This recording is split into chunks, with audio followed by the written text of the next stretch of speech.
Hey, Chris, what do you think the cold open should be? I don't know, man. There's not a ton going on. I put a little bit of Highguard, just some GTA news, I guess. So we could do something around that. I don't think that's too great of a cold open.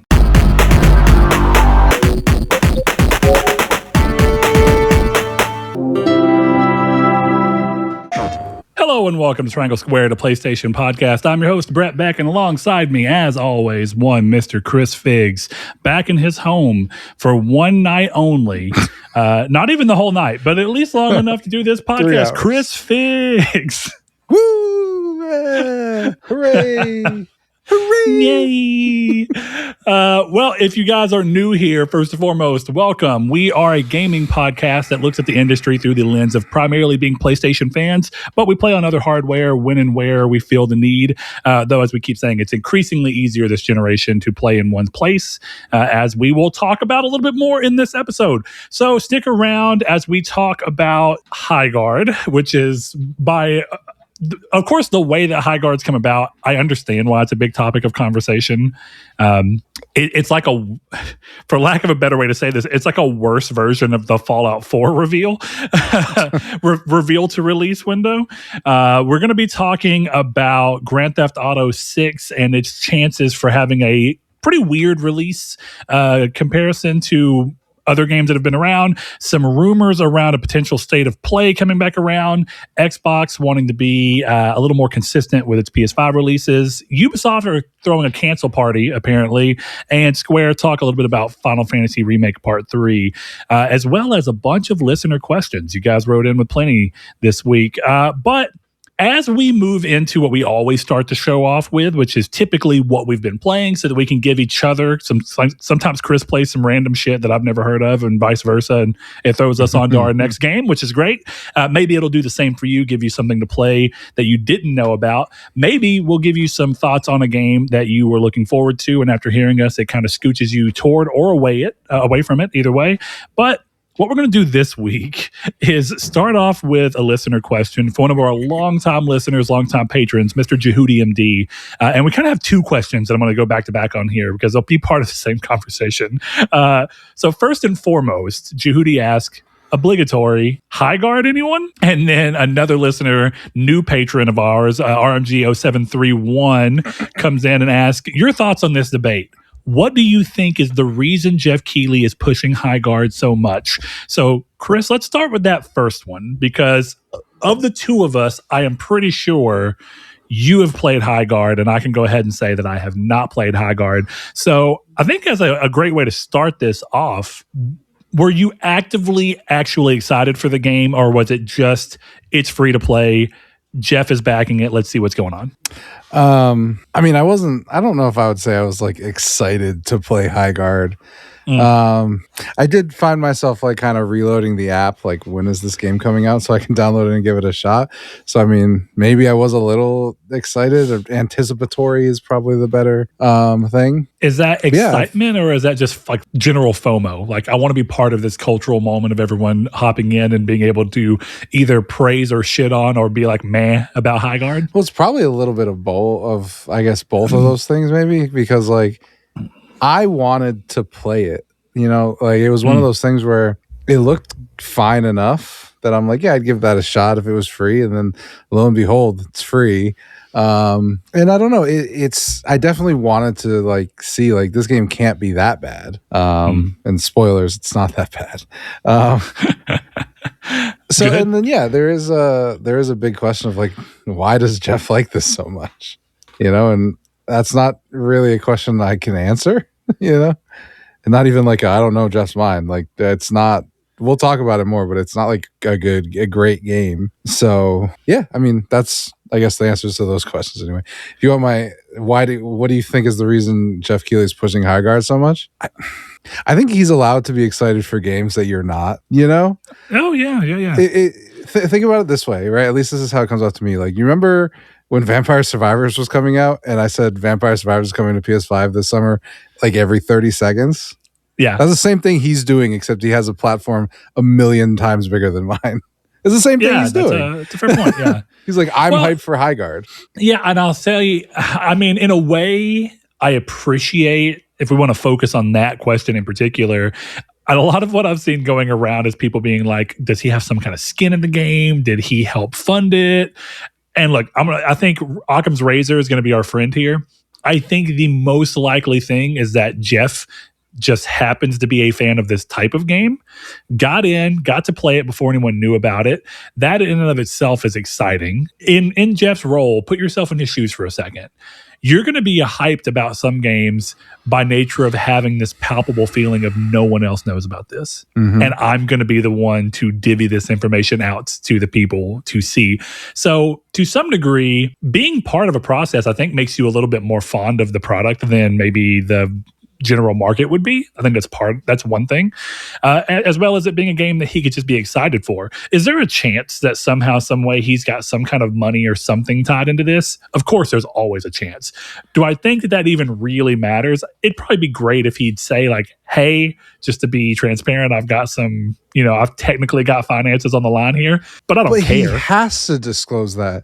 That's the thing with ads. Like, if he had a financial stake, he'd have to say something about it. I don't know. That just sounds so like... I may put myself in an ignorance thing there, but what do you mean by that's the thing with all ads? Streamers have to say they're doing an ad. So why would Jeff Keighley streaming an award show not have to say I'm doing a paid ad for my game? Maybe I'm misunderstanding how the law works and it's not super relevant, because possibly the same, but to me, I just find I've seen this before. I think some guy on Twitter asked Jeff, and I just find it to be ridiculous.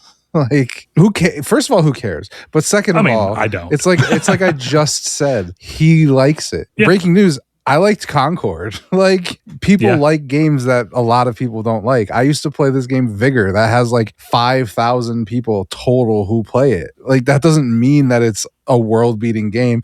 And like, I wouldn't have put Vigor at the end of a conference personally. but you liked it all the same. Dude, if I was running the show, right? If I was in his shoes, Balatro would have ended my show.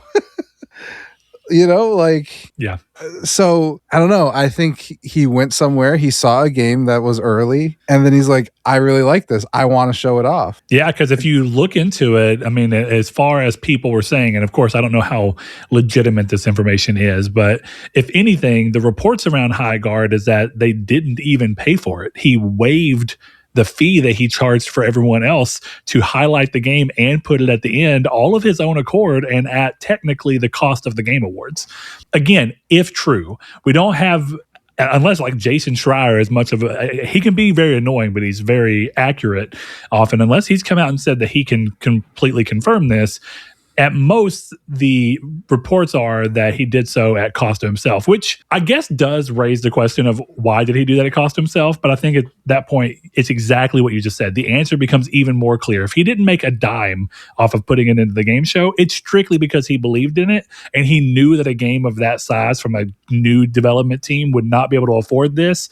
And he thought, I'm in a position to put this thing that I like on blast and draw more attention to it, which, like you said, is exactly what we do and we have a much smaller audience all the same, but it's what we do when we're like Vampire Survivors is coming, or like I was doing with Ship of Fools, or any number of games that I'm excited for. I'm like, well, this shit's coming out. Let's keep talking about it. Yeah. So look, I think it's ultimately foolish. I mean, if you want to just have fun theorizing what you think it might be, as long as you don't have high stakes for it, I don't mind. But if you're someone who's like getting lost in the sauce over it being of utmost importance that you understand why he is backing it so hard, you're probably wasting your energy. I will say that I get why people are kind of at least loosely questioning it, like, I wonder why he's pushing it so hard, even as like a passive casual comment, because he's gone out of his way to put his money where lack of money for this where his mouth is. He's at least backing his supposed hype for the game by hitting on Twitter and being like, in 48 hours, you're all going to fucking understand what I was hyped for. I would also argue he wouldn't be doing that if people weren't dicks about it. like he's feeding into the frenzy a little bit. Well, like, I don't know. I think if the Game Awards, again, like, we didn't like the trailer. I think I talked a little mess about it. I'm sure you did. And it's like, this was a ridiculous thing to end on. But like, at a certain point, it got to a point where people are like, oh, they haven't said anything about the game they were clearly intending to shadow drop. Like, they're coming up with conspiracies Also, and then having is it the a shadow drop? I saw somebody say news that, but was that they were going to shadow drop it, and Jeff wanted it at the show. Which, quite frankly, I think the shadow drop would have been better for them.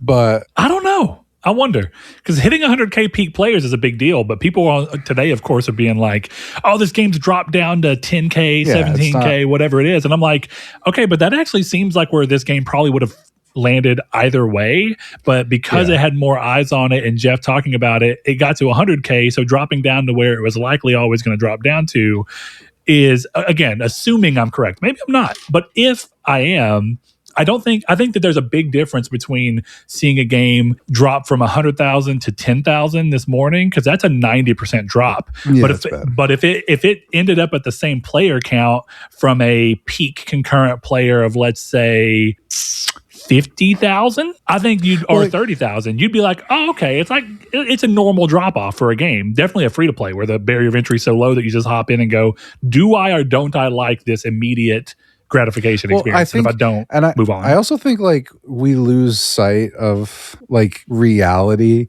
sometimes when games are announced. Like if I'm not mistaken, I could be wrong, I believe Highguard is an indie game. As far as I understand it. I don't know if they have another publisher, so I think Wildlight's doing it themselves. Yeah. So all that this game needs to do is sustain Wildlight, right? Yeah, it is published by Wildlight. Yeah. There you go. So it's an independent game. If that independent game gets a dedicated group of 10,000, that's probably it'll okay survive. for them. Yeah, it'll survive. The thing that people don't forget it because it's mentioned every time, but then you have a conversation about Highguard and it's mentioned in the same breath. Concord is such a different scenario. A, because supposedly they spent like $400 million on it, but B, that's a PlayStation game. They're not expecting $10,000 players. That doesn't mean anything to them. But it's degrees, right? It's like, you talk about a podcast like ours, not even, let's go with like a podcast like Sacred Symbols, right? If Sacred Symbols was like on a syndicated radio network, canceled, off the air. But because they have a relatively smaller, I think he says it's like about a football stadium's worth of people who listen to his show, Colin and them are able to sustain themselves off 50,000 people, right? Yeah. Which is great. So it's scale, right? It's the same thing with Highguard. Highguard only needs to sustain Wildlight. So like you said, 10,000 players is probably good.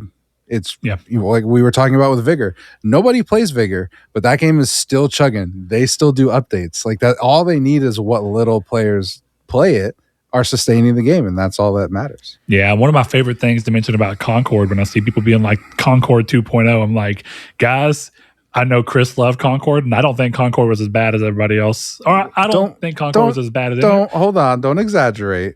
I liked Concord. You know what I mean. You had a soft. I had an affinity for Concord. I have a box copy still. So one of the things that I said this morning in our Discord when someone posted the 10,000, that somebody was like, "Oh, look at this crash." I'm like, okay, but if we want to compare this to Concord, you got to remember that Concord's peak concurrent player count was 697. It didn't even break 1,000, if I remember correctly. I thought it was like around $2,000, and it maintained around $6,000. Let's find out. I think it was $2,297. Let me see if I'm right. All-time peak of 697 players on Steam reached on August 23rd. That's so bad, dude. That's so bad. I thought it did better somehow. So like, that's the cool thing. There you have it. So do you want to move on to actually me talking about the game itself? Yeah, absolutely I do. Because I mean, I guess I'll quickly on the Highguard anyone, Jehudi, I don't think you'd be surprised if you consider the way that I usually play games and where my interests lie. I had zero interest in Highguard. Not because I thought it was going to be a terrible game, because as I often choose to clarify recently, when I say a game looks bad, 99.99% of the time, I mean that game looks bad for me. I don't most of the time, there's very few games that I look at and I actually truthfully think that game looks bad, objectively bad, because realistically, I like to believe that almost every game has got something for someone. And I just notice quickly when games are not within my proclivities. And that's it. I didn't think Highguard looked artistically very unique, but it looked like it probably plays fine. So, Chris, let's kind of scooch into that and see. What, first and foremost, how would you even describe what the game is? Because what I'm seeing is that there's it's broken up into weird phases, and it's 3v3 on a surprisingly large map, and that ends up being this thing where you have a large map, but it takes a long time before you get into the skirmish. So break that down. I mean, so it starts with, obviously you choose your character, whichever that is. And then as you load in, so the first phase is you sit, and I think this only happens once, if I'm not mistaken. You reinforce a bunch of walls. So basically the point of the game is to get this thing called the shield breaker. And then one of the things I think that's weird about Highguard is that it's trying to wear a ton of hats. So it wears none of them particularly well.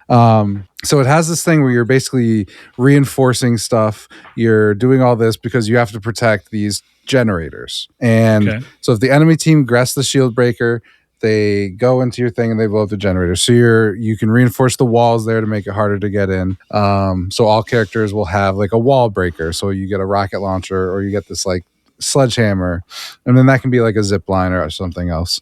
So the first phase, you reinforce those walls. Then second phase, they give you like a minute and a half to just go out on the map and find loot and collect resources.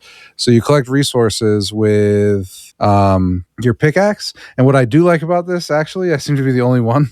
What I like is that if you time it right, when you blow it all up in the sequence, you get your axe like on fire, and I think it does extra melee damage, but it also does the next crystal in one shot. So those crystals you can buy stuff in at the shop, and then you can also find these chests that have different rarities of guns. So you're doing all that for a minute and a half. This is one of the issues I have with this, is it doesn't necessarily point you towards anything. So you just kind of go out, and like one round I found this area that had like 7 different chests. I was like, oh, this is great, like pick of the litter, blah blah blah blah blah. Then one time I went through and I found one chest and one gun, and I wasn't ready at all to fight. So once you're done doing all of that, the shield breaker opens up, and then this is where the game becomes something else. So it starts off as like a little bit of Minecraft and a little bit of like CSGO store, but like out in the open where you can kind of fight. And then it becomes capture the flag. So you grab the shield breaker, and whichever team grabs it, they have to go to the enemy base. That guy is always marked on the map, and you can see him. So like you can go over there and kill him and take the shield breaker, then go to their base. But either way, once you get to the base, you put the shield breaker in, and I like this thing.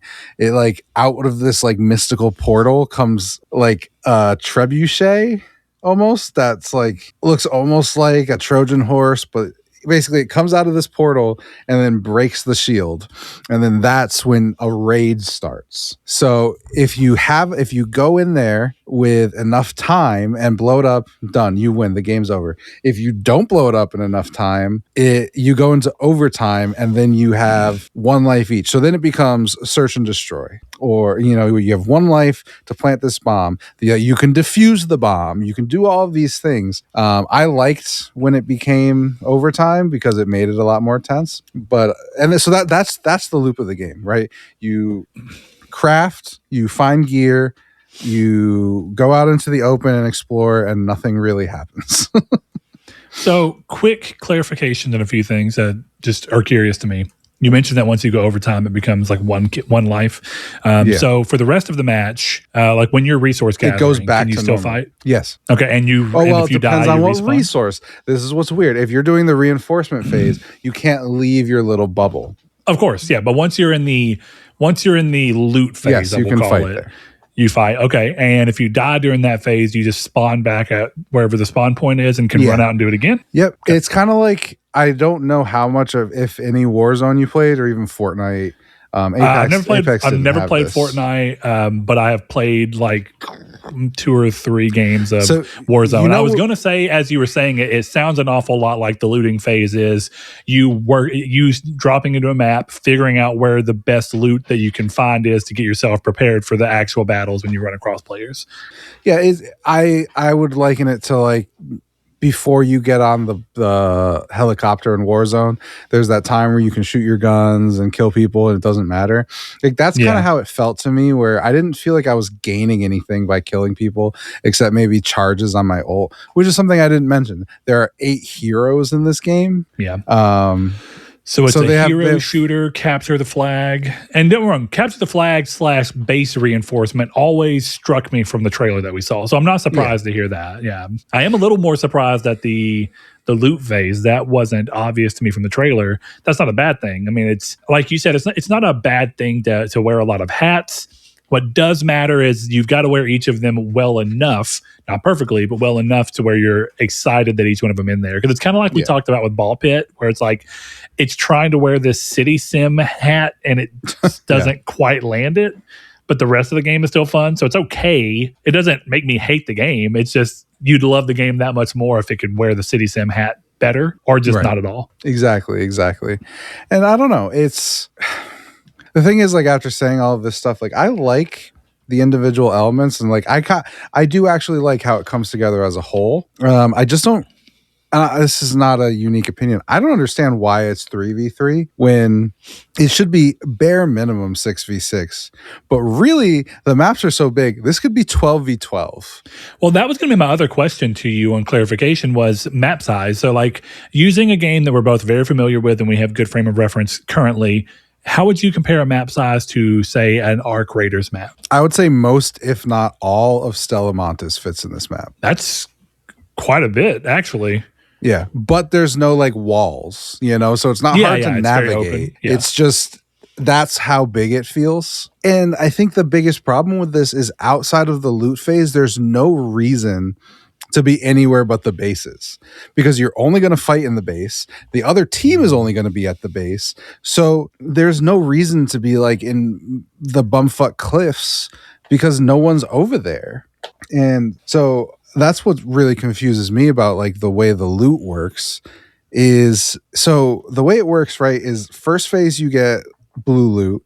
Second phase, you get purple loot. Third phase, you get gold loot. That's as high as I've gone. You can win in any of those phases, by the way.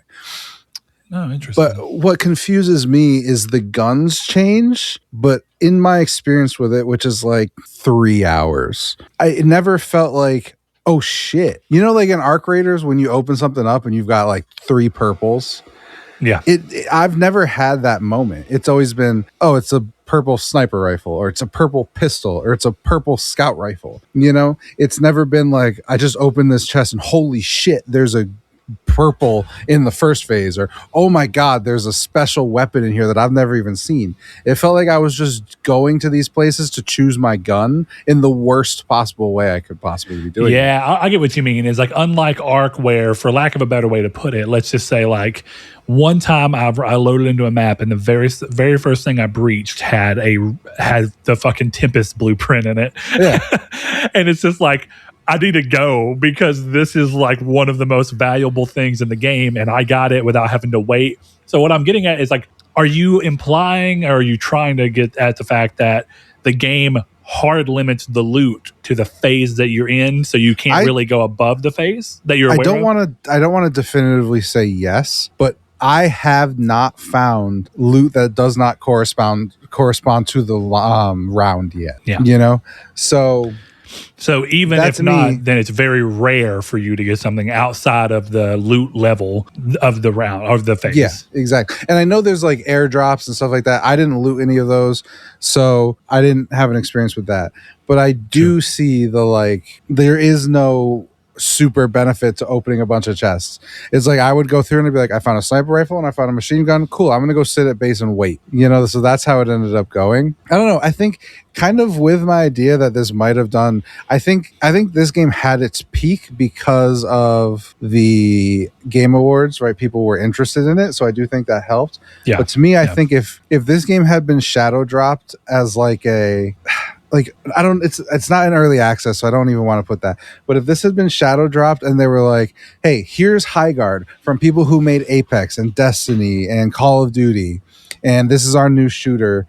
We're letting you play it now. It has limited modes, and this is our roadmap, which is what they did. I think it would have been. I think what we're looking at now would have been received a little better. You know, if they were like, hey, we're doing a 3v3 just so you guys can kind of try it. We want to put it out there in the world, make a little money off microtransactions if you like our art and costumes. But this is the roadmap. This is where we're going. And I think when you announce a game in the way that they announced a game, people expect a completely 100% finished project. And that's not to say that like a shadow drop shouldn't be a finished project, but Apex was not the game it is now when it was shadow dropped. And I think because of the way it came out, people were excited for it and went, oh shit, Apex, let's try this. Oh, it's really fun. And I could see a world where people who hadn't gotten their expectations up and who hadn't been letting podcasters tell them the game they hadn't played was bad. I think if it had come out as like, here's this game, it's our vision for a new way of FPSs. We're always working on it. We've made Apex. We have great experiences. You're going to really like it. I think it would have been received a little bit better. I'm not saying it would have been more successful, but I think people would have looked at where it's at now, which is to me a game that feels really good to play, but is not where it needs to be for me to do anything but platinum it, right? Because it's an easy enough platinum, so I'll play enough to do that. Yeah. But I'm done after that. It's also like it's optics thing where the way that it gets announced and gets released, the same end result can come where it has a high relative, a high peak. And then it settles down. You can end up in a similar spot, but because of how it gets handled, you view the same thing differently, which is one of the most interesting things about products is just how you don't have to change the product at all, but the way that you present the product can have a huge impact on the way that people feel about it. And I by no means claim to understand the best way to do it, because understanding each market enough to where you can realistically figure out the best way to do it for that market and to hit the people that you're trying to hit is got to be difficult. Definitely in a market as crazy, varied as gaming has become, because it's kind of like the movie market, but worse because it's super expensive and there's so much competition and you're already going free to play. So if nobody plays it, you don't even get a little bit of splash of money initially. It's a lot of risk.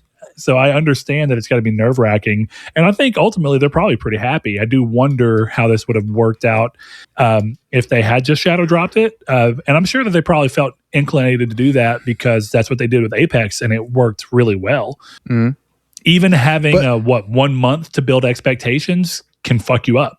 Well, I think part of the problem is they didn't build expectations. Well, that's fair, but you left a month of people knowing about the product to make their own guesses and build their own expectations that they shouldn't have. Exactly. Yeah. And that's where like I look at something like, Apex is one of the more successful one of these, What do you think? Apex closes out the Game Awards that year. Is it as big? I don't know. Probably not. Or do people go, part of it is the excitement of going, oh shit. That's why I downloaded it. And it helps that everybody was like, Titanfall. And look, right, the narrative. We talk about this. The story around universe, something. Yeah. I don't even mean like that. I mean like the real world narrative around the game, which is EA fucking sent Titanfall 2 out to get eaten by Battlefield 1 by releasing it at the same time, even though Battlefield's a much bigger thing. And this is the first time Titanfall had a full campaign and was multi-platform. They should have given it more room and, advertised it more. And so the feeling that Titanfall 2, which is a great actual game too, got snubbed, helps when you go, hey guys, we made technically a new game in the Titanfall world and it's free to play. Come check it out. Yeah. Everybody, it has this cool narrative around it where you're like, let's go check it out and help these people that got snubbed recently. Do you ever hear the theory about Titanfall 2 that I fully believe is true? What's that? EA released Titanfall 2 when they did so that it would bomb so they could buy Respawn for less money? Possibly. But, ultimately, I don't care. What I care about is the fact that they bought Respawn and have done nothing with them besides make them one of the most popular live service shooters of all time. Yeah, nothing. And Star Wars games and VR games. They bought them and then did not continue what everyone wanted them to do. But that's okay. They don't owe me that. Just interesting. Yeah. I mean, we could all take some more Titanfall 3. Yeah, that said, I think the last thing of comparison I'll note is to your point about the way that optics come into this based around the way that it's given. Earlier in the episode, I said that it kind of has a bit of a worse version of the Fallout 4 reveal. And here's the thing about Fallout 4 that I'll give, even though I don't like Fallout 4 particularly well, like it's fine. I wouldn't say I hate it. It's just my least favorite Fallout by a pretty wide margin.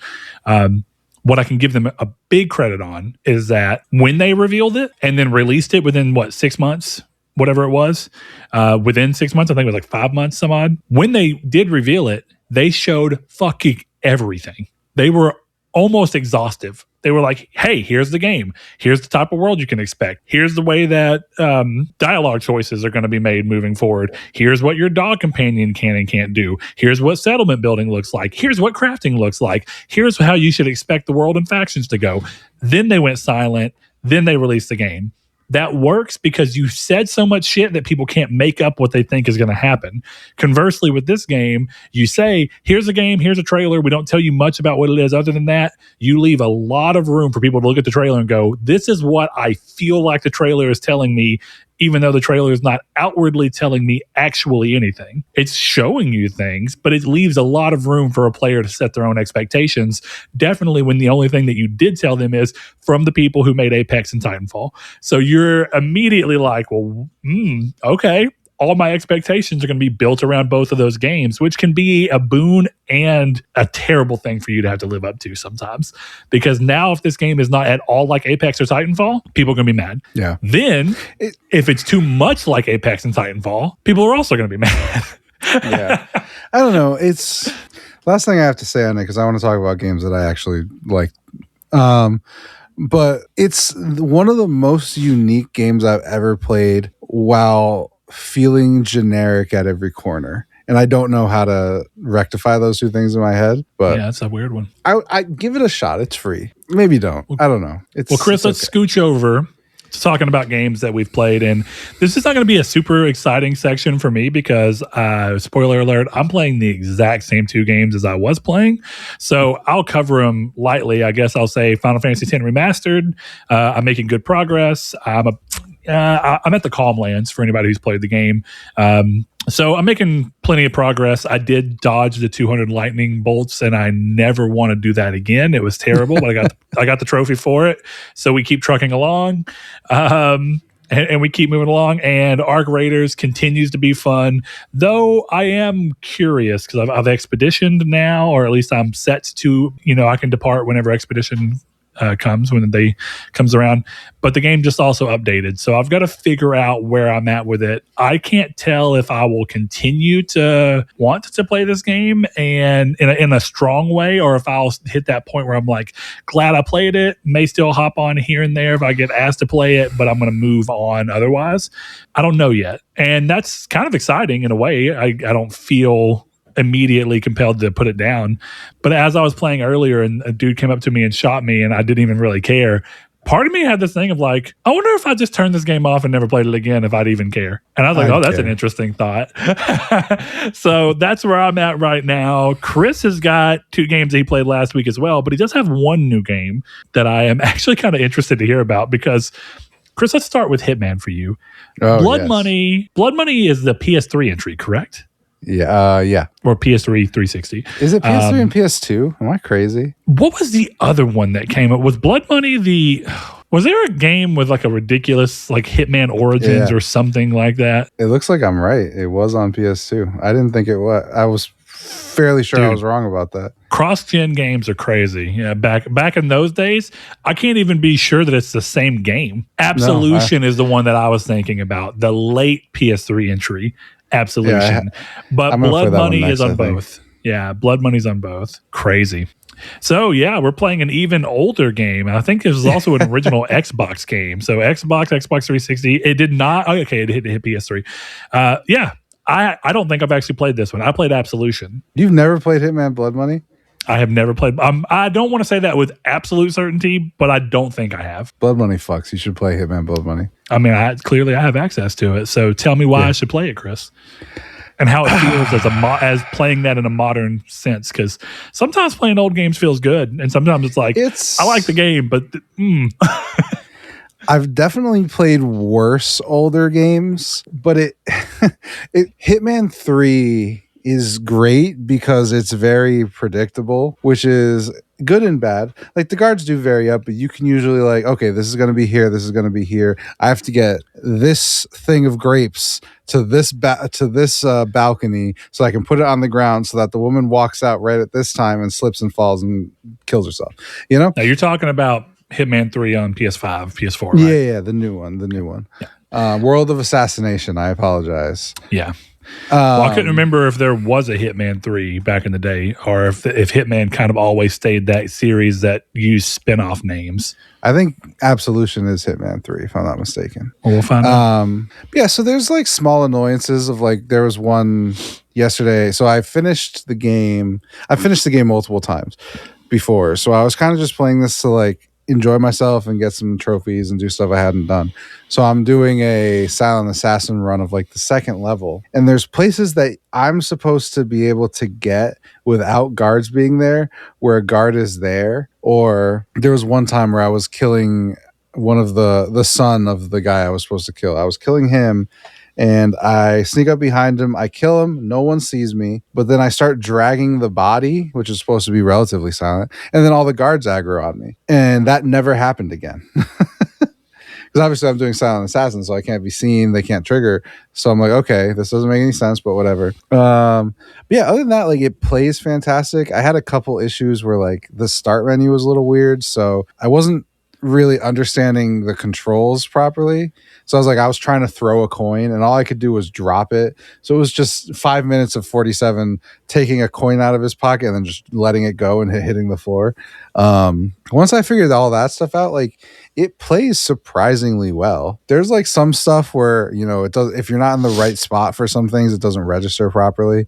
So there was one time where I got caught and lost my run because I'm trying to get into this window and the game just refuses to acknowledge that I'm trying to go inside. And then all of a sudden, like I have a red alert and all these guards are running at me. And I'm like, all right, cool, whatever.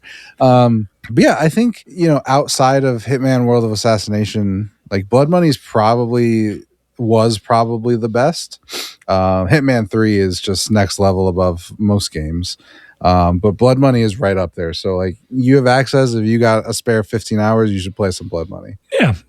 Well, here's the weird thing that I'm currently in. I'm still in that position where I played so much shit in December for the trophy competition that I'm kind of enjoying taking Final Fantasy X really slowly in comparison to how I usually play games, and more so how I was playing games last year, late in the year, and then having the very good distraction of Arc Raiders whenever you guys want to hop on. Like one thing of today's like the first time I've hopped on for a solo run in quite a while, actually, because we've been playing, definitely with the storm going on, we've been playing a lot more together recently. Yeah. So I didn't need to play alone really a whole lot. So it was fine, but it's been interesting in a nice way to not have to worry about that. But of course, I do have in the back of my head, like, all right, is it finally time to start KCD 2? Is it time to start something else? A lot of that stems on how I feel about finishing Final Fantasy, because Final Fantasy X is a longer Final Fantasy game than a lot of the modern ones are. Definitely with me going to platinum it. So part of the way I'm choosing to play Final Fantasy X is making it a bit worse in terms of the feeling of investment and time in it. But it seems to help that I'm playing it on Vita. But like, even though I was telling you I could cross-play it, I haven't done that since like the second day, because I honestly, it looks fine and great on Vita, and it's easier for me to pick up and play and do whatever I'm doing wherever I'm at. So we'll see what I come to next. Maybe something like a Blood Money will be there, because I really have a large affinity for the PS3 era of game length.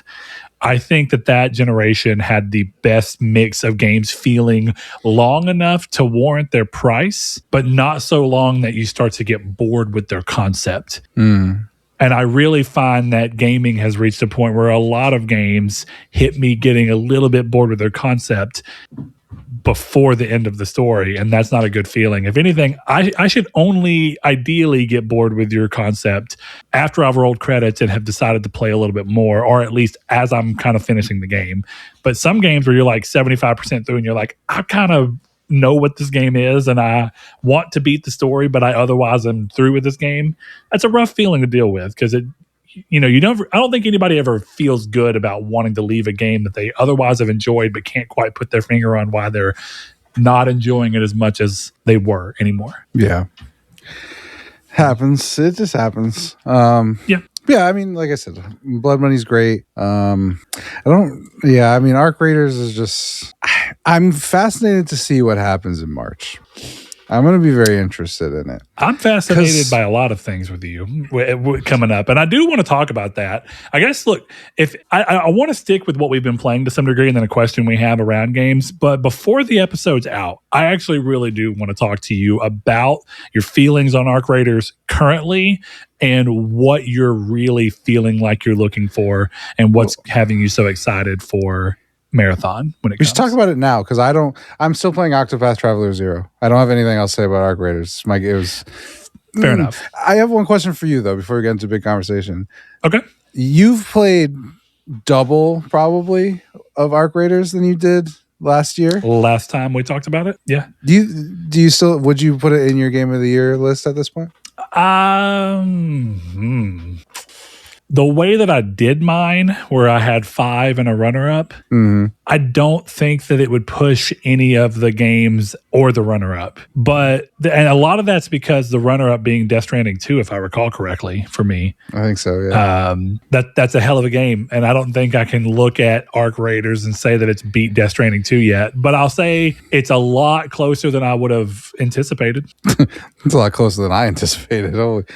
It's like every day you play, I'm like, holy shit.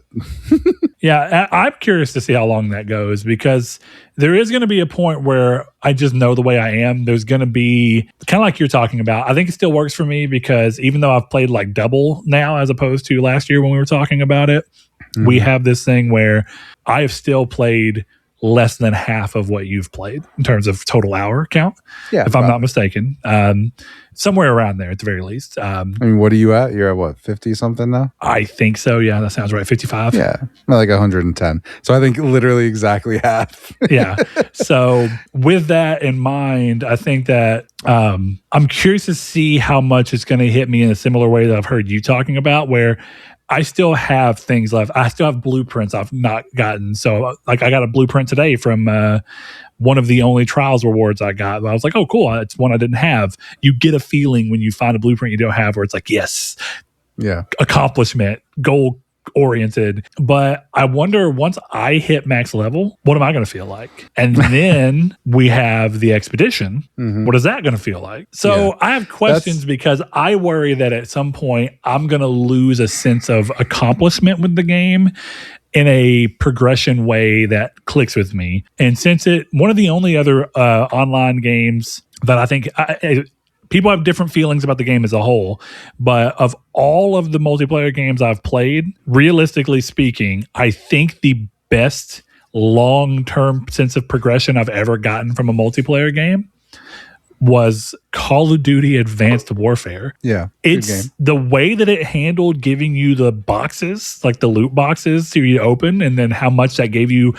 That game was like the Midnight Club Los Angeles of shooters, because they broke your character model down into so many things. It's like you could have a different helmet, different shoulders, different chest, different feet, different, like all the different armors, and you had different gun skins, different skins on the different pieces of armor. And then you could prestige and unlock exclusive armor for prestiging. So that's also the only Call of Duty game I've ever played where I prestiged multiple times. And I find that it was super compelling. I was always excited to end a round and see how far I got to being able to prestige, or getting a box that had something in it that I didn't have, or completing a sub goal. And I don't, even though I've liked other multiplayer shooters more from a moment to moment gameplay standpoint, I don't think any of them has had that good of a post, like, I'm going to keep playing because there's a sense of progression. Arc Raiders is doing pretty well, but the other thing is if I had played as much as you by now and I had both of the decks complete and I was out of the ability to level and go up the skill tree, what would I have to look forward to? Maybe there still is something. I'm just not there yet and I have a hard time envisioning it. It's so funny because my answer is going to sound like I'm being a dick, but I'm not. Fun. Yes, but again, as I say, the weird part with me in games, and this games I love like Terraria, I have a hard time playing it now because I've done everything there is to be in the game. Part of the fun is doing something I've not done. Yeah. So Terraria just got updated. So maybe there's something I haven't done that would pull me back in. But I wonder how quickly after I did the thing I hadn't done that I'd be back in the which is going to lead well into our next question whenever we get there. But you're talking about coming up in March, how you're going to feel. What's going to happen Arc Raiders wise. And of course, if I'm not mistaken, the reason for that is because March is when Marathon hits. Yes, it is. So one of the things I have been really considering, and you can give me your experience and a little bit of the beta, alpha, whatever it was that you technically played. I don't know that I can. Oh, from an NDA standpoint? Yeah. Okay. Well, how about this? There was an open one. I'll talk about that. There you go. What I was wanting to get at with that is one of the things that's come around to your point of fun for Arc Raiders is this. I really think Arc Raiders has done a really good job, even for antagonistic players, of silently even. I don't think the game specifically nudges you toward this, but for some reason, everybody seems game to mostly do it. And that is proximity chat. And I find it interesting that I look at a game like Arc, and Arc's got a fairly long time to kill for a game that has a PvP element. Infamously, one of my things that the little bit of Infinite Warfare that I'd played from Call of Duty online, I love that campaign. I think it's the best Call of Duty game campaign-wise. But much like a lot of people, the multiplayer for that game was awful. And one of my biggest complaints is the time to kill was like 0 almost. So if basically it was a game of if someone saw you before you saw them, you were dead. And that didn't feel fun or rewarding. Bungie, being a first-person shooter with Destiny, it wasn't quite as bad, but there were sometimes I had those feelings in trying to do some of the Crucible stuff in Destiny 2.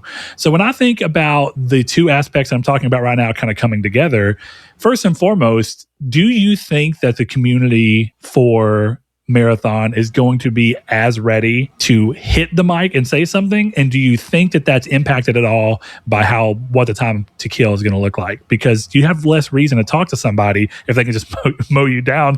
Whereas a lot of the time in Arc, I feel like sometimes if someone cracks you, then you back up, get the cover to do your shields, and you hop in the chat and be like, come on, boys. Well, you either try to bargain or you try to talk shit or whatever it be. Do you think Marathon's going to have that? Because I think that that's an important game element of Arc. So this is where we're going to have our disagreements. I think that's maybe the worst part about Arc. And it's not because of Prox Chat. It's because Arc has made everyone into fucking pussies. And it pisses me off because it's boring. It's boring. I disagree.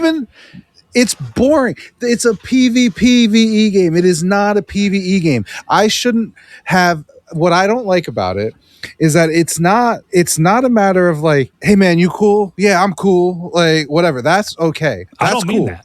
What do you mean? Let's be specific. When I say proximity chat across the board, even the one, like even moments where I get mad and which has literally happened once and you were in the game with me, but where on chat, I actually kind of broke and was just so fucking annoyed that I acted out. But what I like about the proximity chat, even with players who stab me in the back, is the fact that you have this voice back and forth. And some of the most magical moments in the game, even ones where I got shit out of luck and I didn't get anything out of it, most of the time I wasn't even mad because the proximity chat adds this element that makes it so interesting. Whereas I think to Crucible, getting killed in Crucible just sucks because like there's no anything. There's something about this extra added ability to bullshit.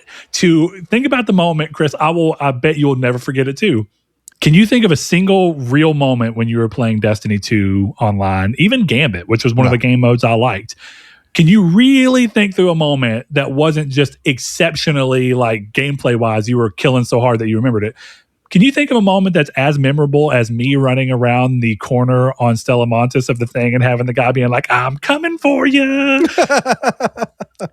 So, okay, I guess I should refine it, because I think this is the reason why I'm more excited to start Marathon than to continue playing Ark. Okay. So, like, I told you a story before the show, and the story was that I was going to an extract and I was trying to hide out in one of the little buildings that happened there.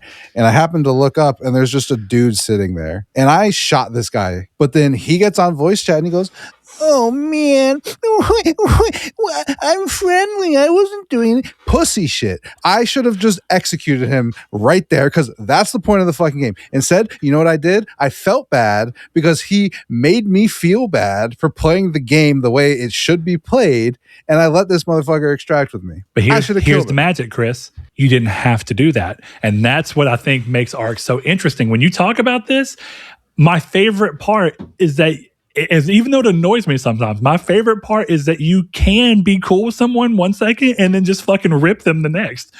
Yeah, but I don't know. And that only works, even though the same gameplay loop can happen in Marathon.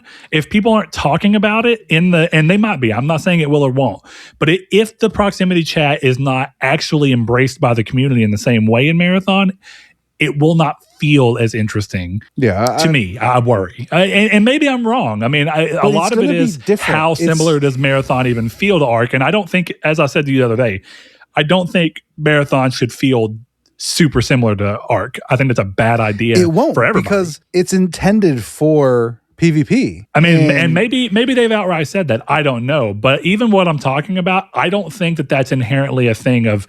No, what I'm getting from you is that you think that proximity chat pushes everybody towards PvE. I just don't think so. I don't think that sometimes it does and sometimes it doesn't. Sometimes it leads to you taking a ballsy chance and going on mic, and then someone going, haha, there's someone around that I didn't know was here, and they've made themselves aware, because I know if I can hear them, they have to be within earshot of me. Let's go hunting.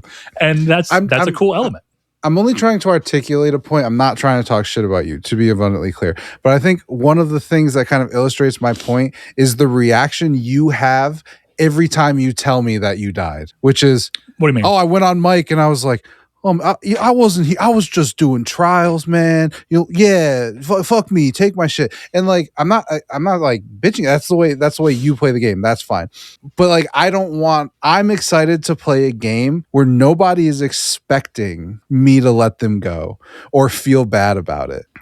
I'm not trying to imply that you do. What I'm more saying is, like, I want to play a game where the DNA is I'm going to die. And I think one of the things that Ark does that I don't like very much is, like, when I play solos, it genuinely surprises me when someone attacks me, to the point where, like, I was telling you that I was shooting at leapers trying to, like, get my trial stuff done. I didn't even consider that other raiders could hear me, because it was almost unfathomable that someone would shoot me. Because of the way that this community is, and because of the way I've begun to play in there, because I have empathy, apparently more empathy than I would have ever expected. And if someone talks to me, I don't kill them. Ever. I know. I've betrayed people for sure, but they didn't talk to me. So I think it's important, first and foremost. I get what you mean. And I do think that there are people who literally hop on and it's literal cry, right? It's like, oh man, why did you do that? I don't know that I've outright actually done that. As I told you earlier, right? One of the runs I did, a dude ran up on me. I checked to see if he was good because a pop got him, and I didn't think he was attacking me, because you are right. Solos in particular, I think that this goes out the window the moment you do duos or trios. But solos in particular, it does seem like, I'll say 70% of the time, if someone runs by you, they're going to be friendly. 30% of the time, they're going to shoot on sight, which is pretty low shoot on sight numbers for Ark if you compare that to duos or trios. On duos, I'd say it flips around to 70% of the time they're going to shoot on sight, and 30% of the time they're going to be like, hey, friendly. And then in trios, it's like 90, 95 and 5.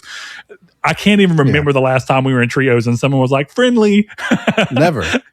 So point being is, I think that there's one thing, like, yes, of course I'll get on there and like I told you that I didn't have anything on me. I didn't care. I wasn't trying to fight back because he had already cracked me, because he waited until I wasn't doing anything and then shot. And I was like, well, I've already got a leg down. I don't actually care to fight him. I don't have anything that I care to lose, quite literally. So I just said, hey, dude, I'm just doing trial shit. If you really want to kill me, come on. And then he came around the corner, and I mean, I shot at him, but I wasn't super worried about it. He just went through, and I was like, all right, cool. So there's a point where I think on both sides, look, you're right. And I think a lot of what you're saying is going to, in particular, be that I think you want a different experience when playing solo. I don't think the experience will be that different from a community standpoint in terms of how people talk to each other when you're doing duos or trios in Marathon. I feel like it's going to be just as PvP focused as Arc already is in those modes, realistically. The Prox chat has great moments, right? Like, you literally hopped on Prox chat the other day because someone tried to imply we were camping, which we weren't. And you lost your fucking mind. And I was laughing so hard at hearing you leave our party chat to go and do exactly what I'm talking about, which was interact with the proxy chat. So you left our party chat. You went out of your way to do this. I didn't say a word to you guys. You didn't say you were going to do it. Suddenly, we hear these people going, oh, you got to camp to get kills. And then in a split second, I hear Chris in game chat going, oh, yeah, I got to camp. Do you like this? Do you like this? I've been losing his fucking mind. And it was great. And that's exactly what I'm talking about. That was a purely PvP moment. And it was made better because people were willing to interact with the proxy chat. And that is the only thing that I truly think, if I was ever going to say anything from playing Arc Raiders, genuinely the only thing I really want that Arc Raiders does well in Marathon is people to feel good about using the proxy chat. Because I know it's there. They mentioned it in the Vidoc, but I'm curious if people have actually used it when you've played, or will they really be open to using it? Because it's not normal for Bungie to across their games to begin with. That's not a commonality that they really share. Proxy chat's a relatively newer thing in online games. So that's interesting. So it wasn't in the betas. I mean, I think my thing is like, I think the thing I have, and I hate saying this because I don't necessarily mean it in the way it's going to sound, but like, I think my biggest problem is not really with proxy chat. It's with the community that Arc has fostered, where even on Reddit, you go on Reddit, and I was seeing people talk about etiquette of key rooms. I'm like, so, what fucking... Out of curiosity. Where they're like, if I'm playing solos and you walk into a key room and you don't talk to me, I'm going to kill you. This is theft. And I was like, what the fuck? I'm not exaggerating. Go look in the Arc forums. And I'm like, what are you talking about? What are you talking about? If I see you if I see an open key room, I'm going in and, oh, you're in there. Thanks for collecting all the good loot for me. Like, that's how that works. That's interesting. And instead, we're getting conversations on Reddit of, we need to understand as a community the etiquette around key rooms. If I've opened the door, I get the loot. Dude, Chris, that's the as thing. you know, I disagree with that wholeheartedly. Yeah. That's ridiculous. I'll tell you even right in solos, now, don't take a key in if you're not. I told you earlier, I took a key into Berry City Night Raid and fucking looted all. That was a great run. I got a lot of good shit. As I picked the shit up, I had my flashlight turned off. I closed the door behind me so that it would minimize the chances. And once I got everything, the last thing was an ammo case outside of a glass window. The only way to get to it is to break glass. And I said, as soon as I break this glass, people are going to know I'm here. I need to move and get on. And I did it. And the entire time I was like, I may not make it out of here. And I can't be mad. If somebody runs into this, I can't be mad. I think that I know that I am a much more passive player than you. But I do think it's important to note that I think most of the people who are passive are much like me, where they're more passive, but when the time comes, they understand what the game is actually calling for you to do and what the realities of the game represent, or rather present to you and to other players. And I'm willing to play the game I meet the game on its terms there. I think that's such a crazy thing to do. I am in I frequent the Arc Raiders Reddit, and there's one that I frequent that's Arc Raiders friendly. Of course, in that, I expect everyone to be friendly. But one of my favorite things about the main Arc Raiders subreddit is that it's a great mix of people being like, everything needs to be super friendly, to everybody needs to kill everyone on site, to people going like, it's cool when the game has both. And I really like that because I'll read through a lot of the comments to see what people say. And sometimes I'll read through the comments to pick up on things I've never considered about ways to improve the way I look at playing the game, setting up gear, approaching corners, like approaching extracts to make sure that you minimize your chances of getting jumped on at extract without being prepared. things like that. So I like reading the comments, and I like that for most part, the Reddit's a good mix of what I think the community has shown me to be in the game, which is outside of solos specifically, but for the rest of the game, it feels like, this is about the spread I see in the game. Yeah, I don't know. I think you just want something very aggressive, and I know that, said with love, you are very aggressive, and you often, when playing with me, talk about getting upset that you're playing with me in duos, and then you try to play like I play and you play in solos, and then you go, I could have had him, I could have shot him. And I have to remind you, and I know you're not mad at me, but I'd say, Chris, at no point did I tell you not to shoot on sight. The moment that we're playing duos, I understand. The operative is shoot on sight unless somebody happens to make themselves known and say they're cool. I'm, of course, more willing to be like, okay, I'll give you a try. Or like when we were doing duos the other day and I upped the guy against, it was like a 50-50. We had a team going against us. This dude was like on, again, proximity chat moment. On proximity chat. I was so pissed. This dude's on proximity chat saying, fuck that, I'm on your team now. If you res me, I will help you bring this guy down. And I did it. And he did help us bring the guy down. So, I don't know. Magical moment. That's what I'm saying. And those moments, that would not happen and feel the same way if proximity chat did not exist and there wasn't a way for me to talk to people who were not in parties with me.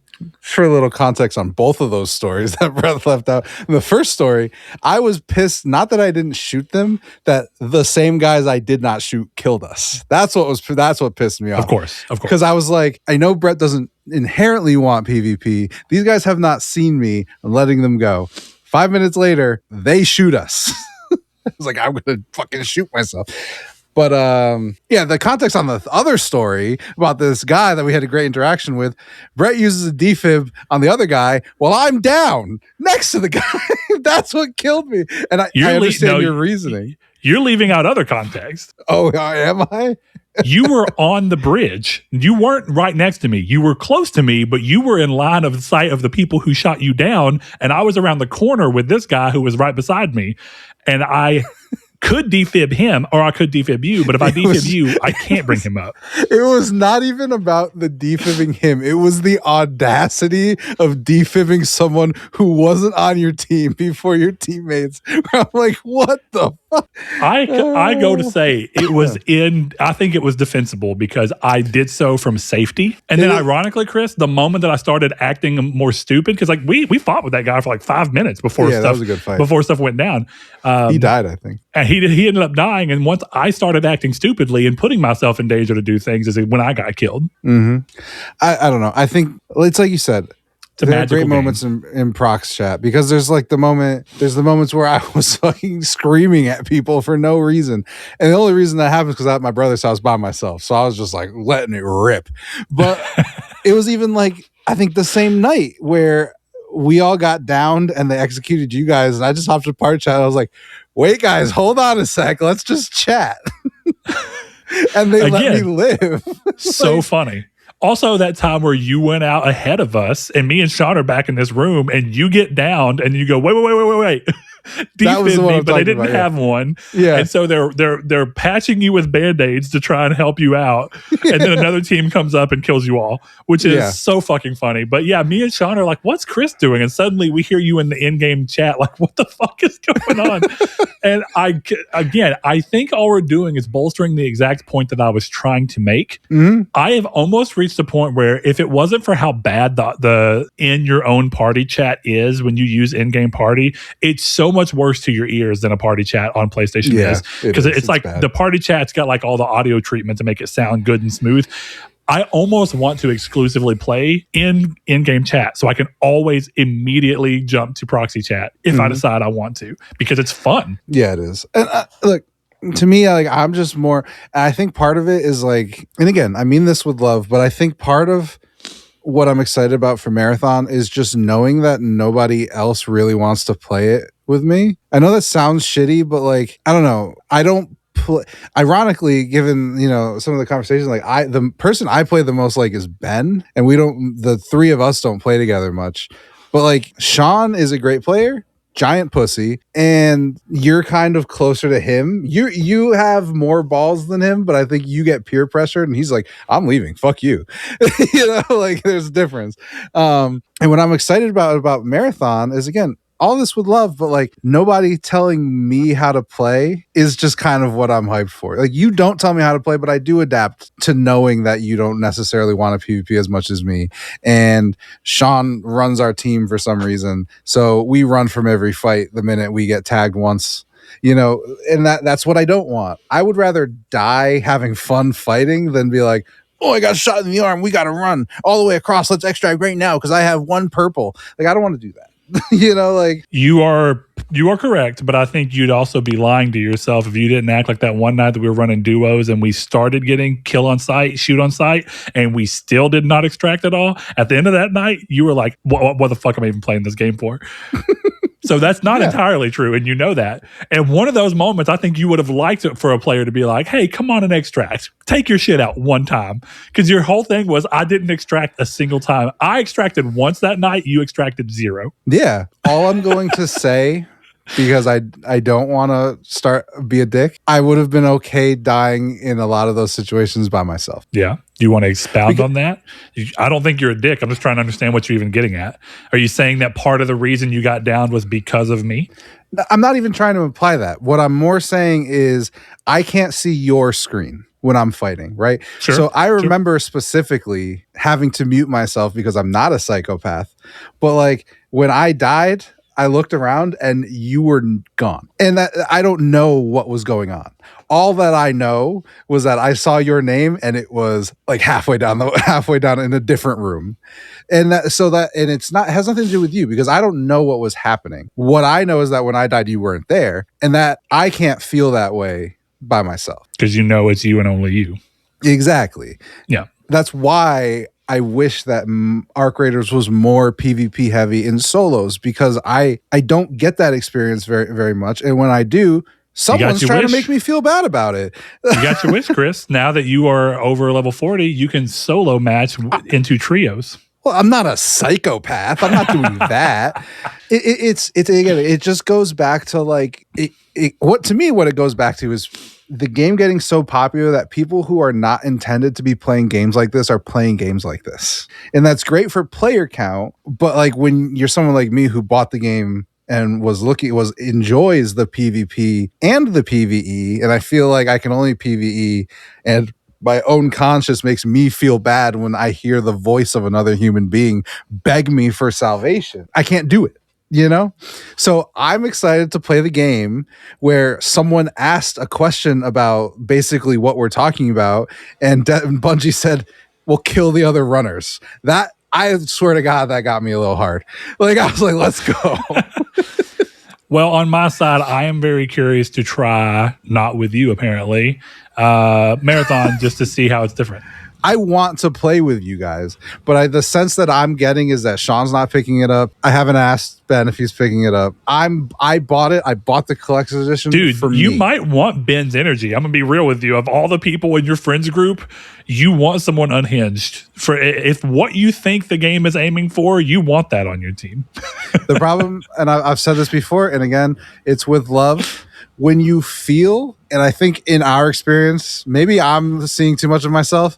When I feel that I am the best player in the squad right now, and I'm being yelled at by players who are performing worse than me sometimes, that's why I can't have certain energy when I'm playing these games. That's fair, and I have never done that to you, and I get to at least carry on knowing that I don't ever play that way. So you have not, and I never will, because I don't think you've ever heard me tell anyone how to play a game, because that's not my fucking place, first and foremost. No, exactly. Follow me. You're going the wrong way. I can hear them better than you. We're going the wrong way. My favorite thing was, why didn't you come and run into an on spray of 3 people shooting when you were the last of the third of our people left? Because I'm not stupid. And who was the only one who extracted that round? And you got caught in the middle, literally. Yeah. You ran through the middle and said, oops, and got blasted by 3 people focused in on you. Instantly. I don't know. These games are. I just really enjoy winning fights, and so we don't. Of course. But let's move on. I'll stroke awesome. your ego for a second. That when me and you did our very aggressive killer run in Stella the other day, where we killed like 5 teams before we extracted. The little bit of times where I did slack and I ended up getting down. I think I got down twice in that, and one of them you literally just came up and blasted the guy. I mean, he got you, but you won. You know, like it was a cool trade off. So there's your ego. I think you're definitely a great player, and you do. Oh, that makes me feel so good, Chris. Moving on into a question that I think fit this area best, kind of what we've been playing, kind of like question, comes from RMG0731. Once more, another patron. He says, any old games you consistently find yourself going back to the well with? My brother and I both have found ourselves playing Pokemon Yellow for about the 100th time. So, Chris, what is your kind of old game that you bounce back to often? I know you just went back to Blood Money, but I don't think that's something that you do often. So, I guess it depends on the definition of old. I still play Marvel Snap every day. Yeah. I don't think that that's in the spirit of what he's thinking of. I think he's probably talking about something that's like well past 10 years old, but I mean, I guess like I like booting up Fallout 3. You know, that's how I got the platinum relatively recently. Same with New Vegas. But honestly, like I can't really think of a ton because I don't know, like I get into modes where I just play PS3 stuff. And I was playing, you know, I beat all the Metal Gear games this year, but I don't think there's any that I necessarily go back to the well on.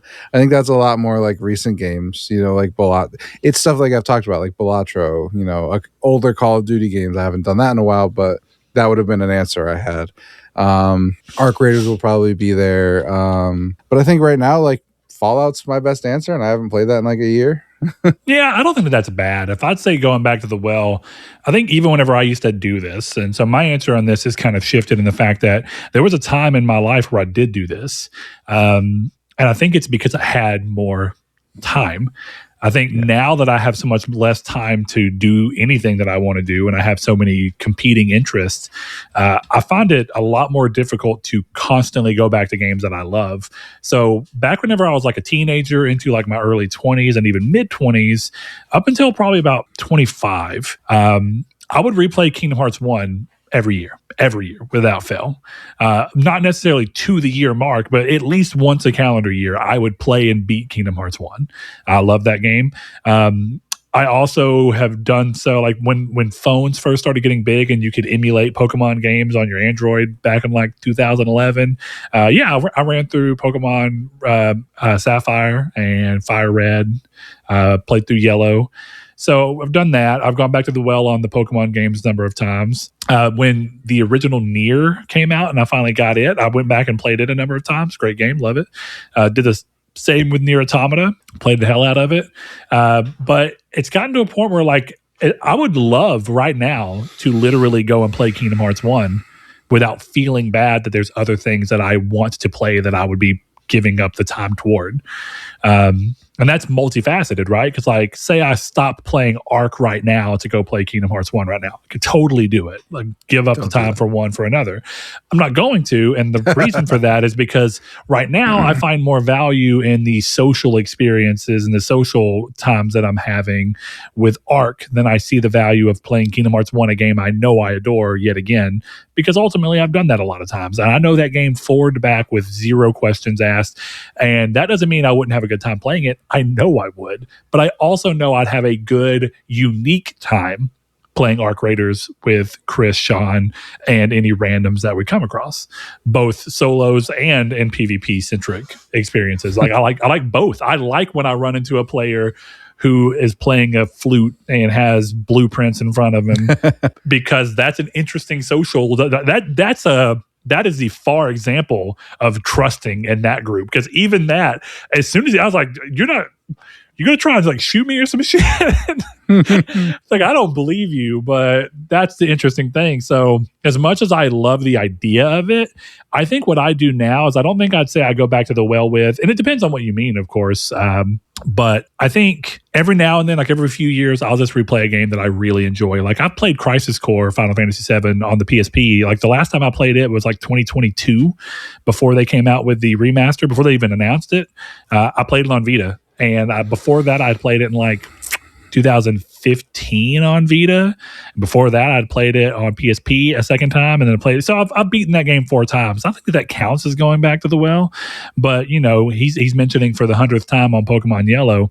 But I also have an interesting question tagged into that. Do you count that? Like when you say the 100th time, I wonder, does he mean like to literally go through and beat? Or does he just mean hopping in for a few hours, having the nostalgia fuel of playing Pokemon Yellow for, 3 to 5 hours and then bouncing off of it? Because while I think that's perfectly acceptable and I even understand the way to do that, I don't know that I view that in the same way, but that's because I like to complete games. Like, a big difference between Chris and I for a long time is that almost every game I play, I finish. And, so going back to Pokemon Yellow for 3 to 5 hours, but not beating it wouldn't really feel like going back to the well of it. That just feels like I'm searching for a nostalgia dopamine hit, which is perfectly valid. It's just, I'd rather have that long form nostalgia dopamine hit where I'm like, God, Crisis Core fucking rips. Let me play that shit again. You know what I mean? Does fucking rip. So, I mean, it's interesting because you could arguably, I played through Resistance Retribution on Vita in 22 as well, and then I played through it again whenever they released it on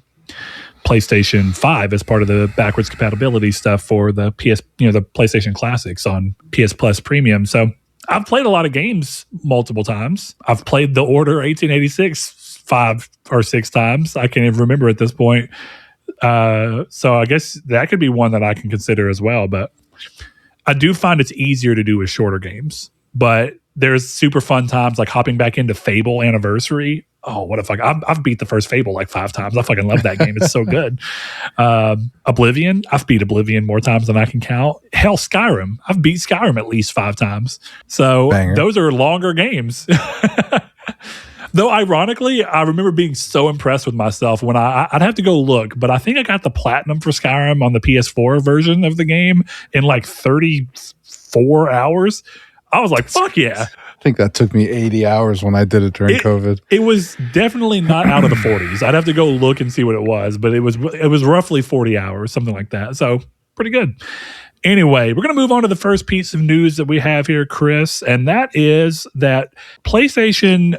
This is a report, so rumor, report, whatever you want to call it, but this is an insider giving some information out. So this comes from an article over on Video Games Chronicle, VGC, as you may know it. PlayStation will reportedly host another State of Play in February. Nate DeHate, an insider with a track record of accurately reporting on unannounced games and presentations, confirmed to a user on X that the State of Play was on the way, while iterating his claim that an enhanced port of Red Dead Redemption 2 will eventually be released on PS5, Xbox Series X and S, and Switch 2. Nate DeHate was asked, is there a State of Play in February? To which he replied, there will be. Yes. Ooh. I think this is one of those things where like this is a relatively safe bet because there's no reason to think that this wouldn't be the case. And also I think PlayStation's had a State of Play every February for the past few years. So it's not really out of the question. And they have some stuff coming this year that they definitely would want to focus in on. So I don't think that this is a big surprise. I don't even necessarily think that this is him lying, but it's so easy to get to. Like I don't think he's purposely guessing and trying to claim it as insider information. I'm sure he has somebody telling him it's coming. But it's not earth-shattering. This isn't a State of Play in the middle of November. Yeah, or whatever the fuck you want to say. But Chris, let me ask you this. What would you even want to see at the State of Play? Because I feel like for the most part, this is going to be, let's take a look at all the games that we have already coming this year, at least a couple, and here's some things that we have partnered up for smaller indie games coming out on the system. Is that kind of what you have in mind? Or do you think that they're going to go heavy on re-showing some of the big games for this year? Like, hey, we're going to really focus in on Wolverine and Phantom Blade Zero and all that. You're going to see 5 games, 6 games. One's a new announcement, but then it's going to start with James Bond First Light. Then we're going to hit Soros. Okay. Then you're going to see Marathon. Then you're going to see Wolverine. And then you're going to see Grand Theft Auto 6. See, I think it's interesting that you think there's going to be so many first-party games. If anything, I feel like what they've shown is that, for the most part, they show one first-party game, and they really hammer in on it. Yeah, but this is the first year with 3 of them coming out. We'll see. You think they're going to show MLB the 26th? Wolverine, or MLB the show? No, it'll be out by then, I think. Oh no, that's when pre-orders go live. So yeah, probably. I say, isn't MLB around March? Yeah, April. Yeah, every year. I thought for some reason in my head we were talking about March. But yeah, we'll probably see. So that means, pre-orders go live the 3rd. So this is probably going to be like the 2nd, maybe. Yeah, you think so? Right. Yeah, I'm telling you, James Bond, Marathon, Wolverine, Soros. Marathon makes a ton of sense. I mean, if we've learned anything this generation, is that when it's a game that is an exclusive and Sony is like put money behind it, they are showing the hell out of it. They don't care if you're exhausted by it. They showed, but yeah. Well, sure, but you get my point. It's a game that they put money behind. Because like ultimately, Deathloop and why can't I think of the name of the game right now? What the fuck was the name of that game, Chris? Tokyo. No, it was Deathloop. Deathloop was the one they were showing over and over again. And one other one, the one where it was made Ghostwire Tokyo? Ghostwire Tokyo, thank you. I knew it was Ghost and Tokyo. I just couldn't figure out the orientation. But yeah, both of those games got hammered. And I think for good reason. I think that's smart to do so. So yeah, I imagine they're going to try and really hammer in. But it's also interesting that Bungie is really hammering down on these Vidocs, showing the game off, which is good for the people who are like super into it already. But you still need a state of play to pull people who might be interested if they can get in front of their eyes, Mm-hmm. So we'll see though, because Sony was kind of quiet about Helldivers 2. Like they showed it, but they weren't like in your face about it. And then that game came out to be one of the biggest games that year. Helldivers 2. Yeah, and then it was their biggest game that year. My sense, and maybe I'm naive, is like my sense is that Sony believes in Marathon, and that's why they bought Bungie, because Destiny was on its last legs at that point. And I don't know how that bodes, because Herman Hulst believed in Concord. So I'm glad that the Marathon's looking really good, because it might not. Well, Chris, let's scooch over to a different kind of weird in the industry. There are rumors going around, reports even, that Take-Two and Rockstar may hold back the release of the physical version of Grand Theft Auto 6 to avoid leaks and spoilers, which, as we know, a lot of big story-heavy games have recently had their big story moments out and about before anybody even gets a chance to play the game, due to stores letting physical copies go too early, shipments, people scalping off of things. It's kind of crazy. But according to Polish site ppe.pl, whose insider Grak Zadarzi previously correctly linked information on the release date of Oblivion Remastered physical copies, Switch 2 port of Sonic Racing Cross Worlds, and the PS5 port of Microsoft Flight Simulator. According to him, who PPE.pl says handles the physical game sales in Europe, Take-Two still has no plans for a physical edition of the game, at least at release. While it appears inevitable that the game will get a physical release, the report claims that it may appear on consoles digitally first, with a physical version following later. This could only be a few weeks after release, or even as far back as 2027.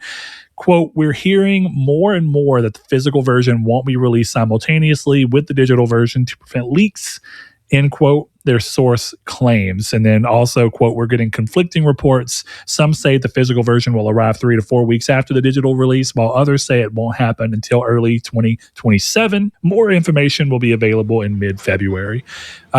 That is once again, Video Games Chronicle, VGC. So, Chris, I think that this is an unfortunate situation to be in, because I think in one swoop, it's smart and it gives them a lot of control, but it gives them a amount of control I don't love, and it punishes people for choosing to still enjoy having proclivity towards physical games, which, we're still not at a point where I think ownership is where it should be for digital rights.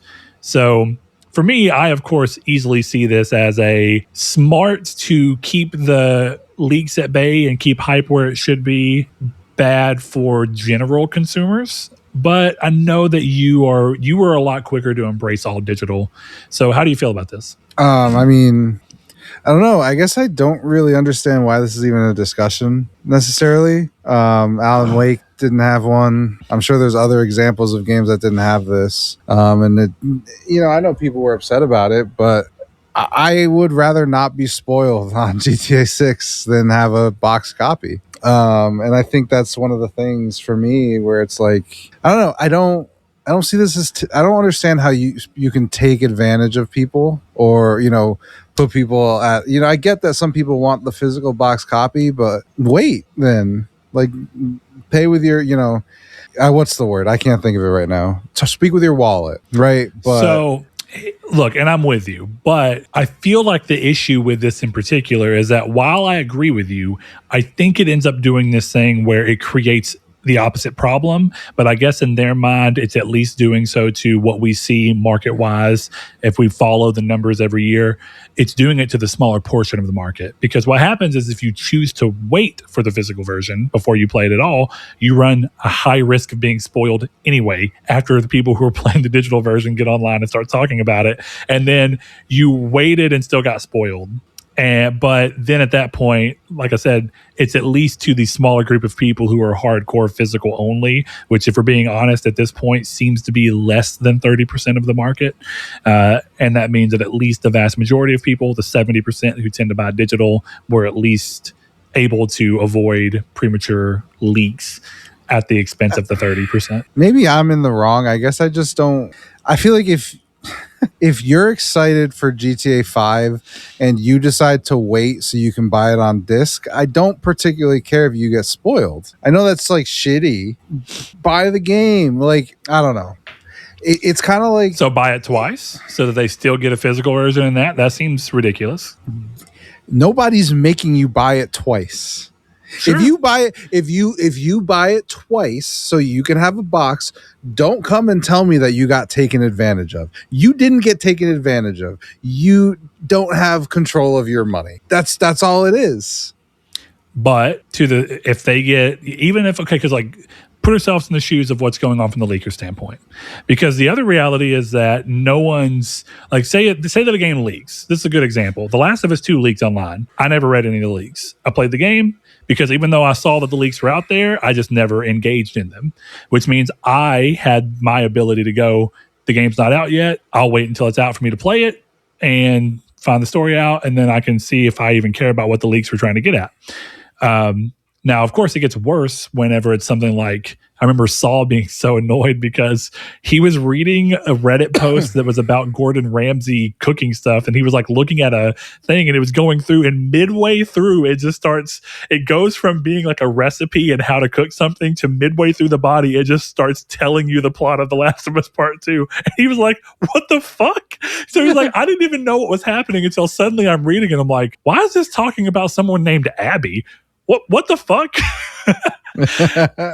So interesting. But point being is the same thing can be true. They could just release the game physical, and if it leaks, just don't experience the leak, or you run the same risk. At least everybody is equally likely to get the risk of leaking there, because if you wait for it to come physical at a later time, you have the same chance of getting leaked without even wanting to that the players who have chance to get leaked before the game officially releases do if you follow the traditional release schedule. We're also in a culture where people are tweeting Stranger Things spoilers as they're watching the show. Yeah, which is insane. I don't know why that's happening. It's insane. I don't know. I'm very weird on this because, quite frankly, to me, I don't consider leaks spoilers. I know that's like a dumb thing, but like an example, right, is you, Blake, talked about Tom Holland and all these people in the Spider-Man movie for months, and we speculated on it. And this might be the only time I've ever been actually mad at you. You confirmed the leaks were true, and that pissed me off because I didn't know that they were true. I wouldn't have known they were true until I watched the movie. When you're like, oh, I guess it's true, and then I was like, fuck, now I'm spoiled on the movie. So I've never been like a leaks are spoilers, blah blah blah. So like, I personally don't care if it comes out before or after. Like, yeah, I might know the whole plot, but I can never confirm it until I see it. Yeah. So I don't know. I guess, like, I get delaying it because it makes sense. Like, put a pause on it, see what happens. To your point, yes, leaks and all those things are just a rough part. I think to some degree it's the reality of being on, it's like the reality of the internet, unfortunately. And I think I thankfully have a much easier time not getting spoiled, even when spoilers are just running rampant, because as you often complain, I am not terminally online enough to sometimes know what the fuck you're talking about. Oh, you certainly know some of the things I talk about, my friend. For better and for worse, I usually don't know what the fuck you're talking about. This is true. So but I don't expect everyone to do that either. I think one of the hardest things about media is being able to build a true sense of hype around something, wanting people to talk about it, but wanting people to hopefully talk about it in a way that doesn't potentially ruin it for other people. And that is such a crazy tightrope, because anytime someone tweets about it, you're excited because that's good for your product, because more people might go watch it because it's getting more eyes on it. But the moment that you're always running this thing of like, I'm glad they said something, but if they say the wrong thing, it may piss people off because now they didn't get to experience it themselves. It's a really rough spot. I don't even really blame Rockstar for this, Take-Two for this. I wish it didn't have to be this way, but I think if I want to look at this from a silver lining aspect, is that they're not saying that, hey, we don't want leaks, therefore we're foregoing physical editions at all. They're saying, listen, to try and control, we can choose when the digital version goes up without any ability for someone to get in and get it before we're ready. Therefore, we can put it out there, and then a month down the line, 2 months, 3, whatever it be, then we can come out with the physical version. It's better than nothing. It's kind of where I'm at, where when a lot of people looked at the PlayStation 5 moving towards having the detachable disk drive, I can see someone going, well, that sucks. And yeah, it sucked that at one point in time you had to have internet to activate it. They've since done away with that. You don't have to do that anymore, thankfully. But my thought process was, yeah, but I'd rather have them and then, some people were talking about how expensive it was when the Pro came out. I would rather them produce this, make it at a premium that I have to pay, than not make it at all, because it doesn't make sense to include it when 30% or less of your user base are making it. Why make 2 consoles when less than 30% of people are going to interact with that? Just make 1 console and sell the thing that makes the console do the thing that the 30% or less want. And that's the kind of same thing here, is at the very least, it gives somebody who really cares about that physical connection to gaming, which I think is incredibly important, definitely for game preservation. It still gives them an outlet to do so. That's why I'm happy that they eventually did make a physical version of Alan Wake 2, because it wasn't going to have one at all. And then thankfully, somebody partnered with them and made it happen. So that's great. It sucks on one side, but it's really good on one side. And at the end of the day, it's better that the option's still there. And we'll see what ends up coming of this. Remember, this is always a report and a rumor. May not be true. We have no way of knowing until they specifically say something. The rumor does say that we'll know mid-February, so you don't have long to find out if that part of the rumor is true or not. So we'll see what ends up coming. Next piece of news we have, and I can't wait to hear Chris just go over here saying about how every time he brings up Xbox in the podcast, he's absolutely correct, as he likes to say. Xbox says it wants to be, quote, more consistent, end quote, with its PS5 release timing in the future. This is another VGC article. Xbox Studios boss has said Microsoft is going to try and be more consistent with its PlayStation 5 release strategy moving forward. Its continued push towards becoming a multi-platform business, Xbox released 6 titles for PlayStation 5 in 2025, with more planned for this year. However, it's been somewhat inconsistent with its release strategy so far, with some games arriving later on PS5, like Indiana Jones and upcoming Avowed, while others were released on day one, like Gears of War Reloaded and The Outer Worlds 2. The inconsistency is set to continue in 2026, with last week's Xbox Developer Direct confirming Fable as a day one release on PS5, whereas Forza Horizon 6 is arriving later on PS5 in comparison to Xbox. Speaking to Games Radar, Xbox Game Studio boss Craig Duncan suggested that the realities of development were the reason for the later release for Forza on PS5. Quote, there are always development realities about when these projects start, how big a team is, and what plans we have at the start of development. Like you said, when a strategy changes, maybe you have a plan that exists with a game and maybe you can adopt that. Maybe you can't, so that's why. And to be clear, this is totally fair feedback. Sometimes we are inconsistent. You see games in one place, some games in multiple places. Just know that we're going to work on that, and we're going to try and be more consistent with what we do. He continued, but for our game makers, if you're on the Fable team, you just want as many people who love Fable to appreciate the great work that the team's doing. That's always our goal. It's rarely more complicated than that. It's like, how can we get this game to as many players as we can? Asked about the ideal scenario for its PS5 release timing going forward, Duncan stopped short of confirming its Xbox intention to release all games on day one like it does for PC. Quote, my number one job is to help our teams be successful. If I think about my role, some of that is optionality about what we do and what we approach. So with that in mind, I think a lot of people already thought that as many games as could reasonably be set from a development standpoint, I think this is what I've said for a while at this point, as many games as could reasonably approach releasing day and date, they were going to try and do. This just seems to confirm that. We see that with Fable, which seemed to have gotten a little bit more development time, which probably made it a little easier to do that. Plus, this is a reboot of a franchise that did not end on very ceremonious terms. Fable 3 was not a big seller. Fable, I can't even remember the name of the one that came out for the Kinect. The Journey. Oh, cards? No. Oh, there was one that got canceled that was called like Fable Legends for That's it. Fable Legends. Yeah, is what I was thinking of. And it was going to be like a hero, not a shooter, but I don't know what you call that. All that to be said, this is not too surprising. I think this makes a lot of sense with what we're seeing, and really, there's not a lot to say. This seems so obvious, and for anybody who's still looking at this and thinking that they're going to be, thank you. For anybody who is thinking that there was going to be Xbox really holding close to their chest, I still think it makes sense, and I don't mean that in a bad way or in a we won kind of way. I just mean to say that Xbox has made it very clear that they don't focus on their hardware. They did not put any of their hardware on sale for Black Friday, which means that they did not feel a need to push people to buying their hardware to have more users, because now that they have shifted to this strategy, it's less about who has your console specifically and more about who will buy your games across all consoles. So the more platforms you can put it on day one, the higher chance you have of a game doing well. You don't need them to be on your console like you once did. It's just kind of how it goes. But I was a little surprised to see that Forza Horizon 6 was not going to be a day and date. But I do think that just comes down to development. One of the things that's been true across the board is that a lot of these games that have not been day and date releases have been handled by other studios porting them over. Good example is Sea of Thieves, of course, got ported over by a specific team. I think it was Panic Button. And then I can't remember the name of the studio, but I know the studio who handled the Forza Horizon move over. So there's plenty. I mean, it's just, actually, I think Forza Horizon 5 may have been Panic Button. So it's fine. Chris, you have anything you want to add to that? Long piece of news for something that I think we've been saying for a while. So no, I mean, nothing I didn't say 5 years ago.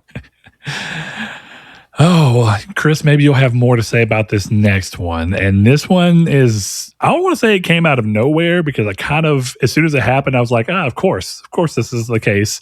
Ubisoft has officially canceled the Prince of Persia Sands of Time remake as part of a broader internal restructuring. The decision affects multiple projects across the company, including several titles that had not yet been publicly announced, and marks a significant shift in Ubisoft's near-term development plans. The news was first reported by journalist Jason Schreier, who stated, quote, breaking, Ubisoft is canceling the Prince of Persia Sands of Time remake and 5 other games, 4 unannounced, 1 mobile. The company says it is also delaying 7 games, including an unannounced project believed to be a Black Flag game, or Black Flag remake, as part of a larger restructuring. Schreier's report indicates that the cancellations and delays are part of a coordinated effort to realign the publisher's portfolio and production priorities. In a follow-up post, Schreier addressed recent speculation surrounding the status of the remake. Quote, for the last few weeks, rumors have been circulating that the Prince of Persia Sands of Time was completed and will be released on January 16th. In reality, Ubisoft was not happy with the state of the game and decided to cancel it as a part of a massive reorganization, he wrote. These comments directly contradict earlier claims that the project was close to release following the appearance of an ESRB rating. Boy, look, we don't really need to do much outside of that. There is more to be said. This is an article over on Twisted Voxel. If you didn't notice, we didn't have enough time to do our news thing and write up our own pieces, so we're just pulling news and aggregating it around. But what we can do is share our thoughts on what we're reading here. I remember waking up and seeing this and immediately just being like, I'm disappointed, but I'm not surprised. And I really feel like, look, I was pretty hard on Ubisoft for a lot of the PS4 generation. I think that they mostly went towards being a developer who I felt had questionable quality of games. And a lot of the late PS4, early PS5 games, I wondered what the hell they were doing. Doesn't mean every game was bad. Most of the games are, like I said earlier, serviceable. They're not bad games. I just don't know who they're made for. But I also know that a lot of the times I was an outlier on that because Assassin's Creed Odyssey is like one of the biggest Assassin's Creed games out there, both in amount of useless content and players who loved it. So when you look at those things, I feel slightly vindicated, but I don't know if I feel vindicated in the way that I would have anticipated. Ubisoft seemed to be doing well for a while, despite me not caring for their games. But now it's hit a point where it feels like every game they come out with underperforms, and they've become the new Square Enix, where it's like, hey, Avatar came out, it underperformed. Star Wars Outlaws came out, it didn't hit our expectations. Black Flag or Mirage came out, it didn't hit the marks we were hoping for. And it feels like every game that has released from them lately, even Shadows, feels like Assassin's Creed Shadows was kind of we were hoping for a better outcome. Prince of Persia, probably the best game that they have put out in a long time. Prince of Persia: The Lost Crown underperformed, disbanded the team. So Ubisoft has been in a weird spot for me. But Chris, you've played a lot of their games, and I feel like to some degree you have more often liked the later iterations of games. And I think to some degree you even liked. I started falling off of Ubisoft in the PS3 era because I wasn't a big fan of OG Assassin's Creed style games to begin with. What does this feel like to you? I mean, like we can hone in on the Prince of Persia: Sands of Time remake, but I mean, in general, Ubisoft just seems rough this year. Closing studios left and right, delaying projects. What do you think is going to happen? I mean, I don't think anything's going to happen, really. To me, it just seems like it's going to sound really like cliche, but it kind of seems to me like the burning part of a phoenix, where like they were always going to do this because I think they said it, right, that they were restructuring their company. So to me, this is just them finishing the restructure. And the only thing that we can hope, assuming you're not here just for the memes, right, is like the biggest thing you can hope is that they come out of it doing well, right? The next Assassin's Creed is great. The next Tom Clancy game is great. Like all these things. To me, like all this says is that Remake was ass. I really wonder. So there was some stuff that came out where they said the game actually was pretty well close to complete. The trophies in terms of you can play it, you could beat it, but it's ideally it still needed work and that it needed a more unified vision than it actually had. I think, one of the things that happens, I think this is even like we talked about with Concord, when a game is that close to release, I know that they do this for the tax reasons, but there's a part of me that's like, I really just want to play the game that they deemed not be good enough to see, because the thing is that a lot of Ubisoft games I don't think are good enough and they still release them anyway. What are the chances that when they don't think one's good enough that I think it's fine? So I don't fucking know. It's a weird place to be. But I've also realized recently, I started coming back around because, I didn't think I would be that into Avatar Frontiers of Pandora because I wasn't a big Avatar fan at the time, and I've come around on Avatar 2 and 3. They were better than I expected them to be, and I mean, I would totally watch more if they did more. I don't think it's like the next coming of Jesus, even though that's literally what the story is kind of pointing at. But Frontiers of Pandora was really fun, and it kind of surprised me because I bought it as I wonder how long before I quit playing it, and then I ended up getting the platinum, and I was like, that's a nice shift. And I even told you I'm kind of actually interested in seeing what Star Wars Outlaws looks like, because I think I've accidentally noticed a trend. I seem to like Ubisoft games that the big market doesn't like, but the big market seems to like and buy the games that I don't think are very good. That's not even really exclusive to Ubisoft. That just seems to be an industry-wide thing for me. The games that go towards the largest amount of people tends to be the ones that are so smoothed over that I don't think there's anything overtly interesting about a lot of them.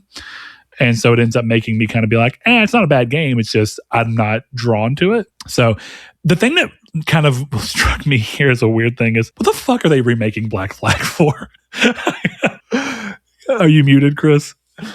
I don't know why people gaslit Ubisoft into thinking that game is fun. I hate the worst thing they ever did was put that ship combat in. It sucks. I don't know why people are convinced it's good. It's so fucking boring. I tried to play it a few years back. I didn't even make it to the ship combat. I thought the game was bad in the opening spot where you're on like the island and you're having to hide in the grass and stealth kill people. I was like, oh, this game's so fucking clunky and heavy and gross feeling. Ugh. The controls do not feel responsive at all. And this is third person. Ugh. And so I quit playing. I mean, like within the first 30 minutes, I quit. So I already know that this is not for me. But the thing is the way people treat that game, it doesn't strike me as a game. I mean, honestly speaking, Sands of Time probably doesn't need a remake. I honestly just want to play Sands of Time on PS5. Fucking give me the PS3 remaster the PS2 one. I don't give a shit. Just port the PS2 one. I love that game. I'll play it. I'll buy it again for $20. Throw it my way. But it's very interesting to me. And so many studios are leaning on these remakes for a lot of reasons. This is true in all entertainment. It's just, I don't know, that this seems so weird. I do hope, like you said, that this is more of, and I agree with you ultimately, that this seems like the very unfortunate reality of a company that was in dire straits, needed to make a lot of really big changes. And this was kind of this final blow. And I hope that this is the final blow of this is what we really got to do. We got to cancel all these things that are just not going to make us look good and not going to do anything. EA kind of went through this for a while where I feel like their public image was in pieces. And I feel like they have managed to come on the other side of that. I hope Ubisoft does the same. Ultimately, I don't want someone to buy Ubisoft, which is what I've seen some people saying. Like they just want, like, don't buy anything, make them have to go find someone else to buy them. I don't think that that's good. I think we saw enough acquisitions and closures as a result of those acquisitions that even though I don't particularly care for what Ubisoft's been doing, there is clearly a large part of the market that does. And that needs to stick around for the people that want that. It doesn't just need to be homogenized into another, oh, we got bought by this studio who's going to make us be like everything else. We don't need that. We need less of that. I agree. I mean, I'm always interested in acquisitions. But yeah, I hope that Ubisoft can kind of come through this on their own. Don't sell to China yet. Just figure it out. I think it's hard not to be interested in acquisitions because they are inherently interesting. They come with a lot of what ifs. I mean, I'm going to be honest with you. Like, there was something different about, I know you don't partake in these, but there was something different about the time when Microsoft bought Activision and hearing all the discussions about it. That was super interesting. I'm the only person talking who was correct, but but it was really interesting to listen to all of that stuff and people discussing it and having those discussions. And we don't get stuff like that without, big acquisitions. But like you said, sometimes it is better to just let these things live on their own. It would be cool if Sony owned Supergiant, but I'm also cool that I can just play Hades anyway, Yeah. Apparently, and I think that's Switch, but yeah, for whatever reason. So dumb. But yeah, it's a world that I think sometimes, like at one point, part of me wanted to think like, okay, maybe Activision being bought by Microsoft would be a good thing as long as all the games stay multi-platform, because Microsoft has more reason to want to dig into Activision's big bag of IP and do something with it. Whereas Activision had seemed to just kind of steal themselves over on, unless a game does Call of Duty numbers, it's not worth putting a developer on anything other than Call of Duty. It's like you get one try, and if it doesn't work, goodbye.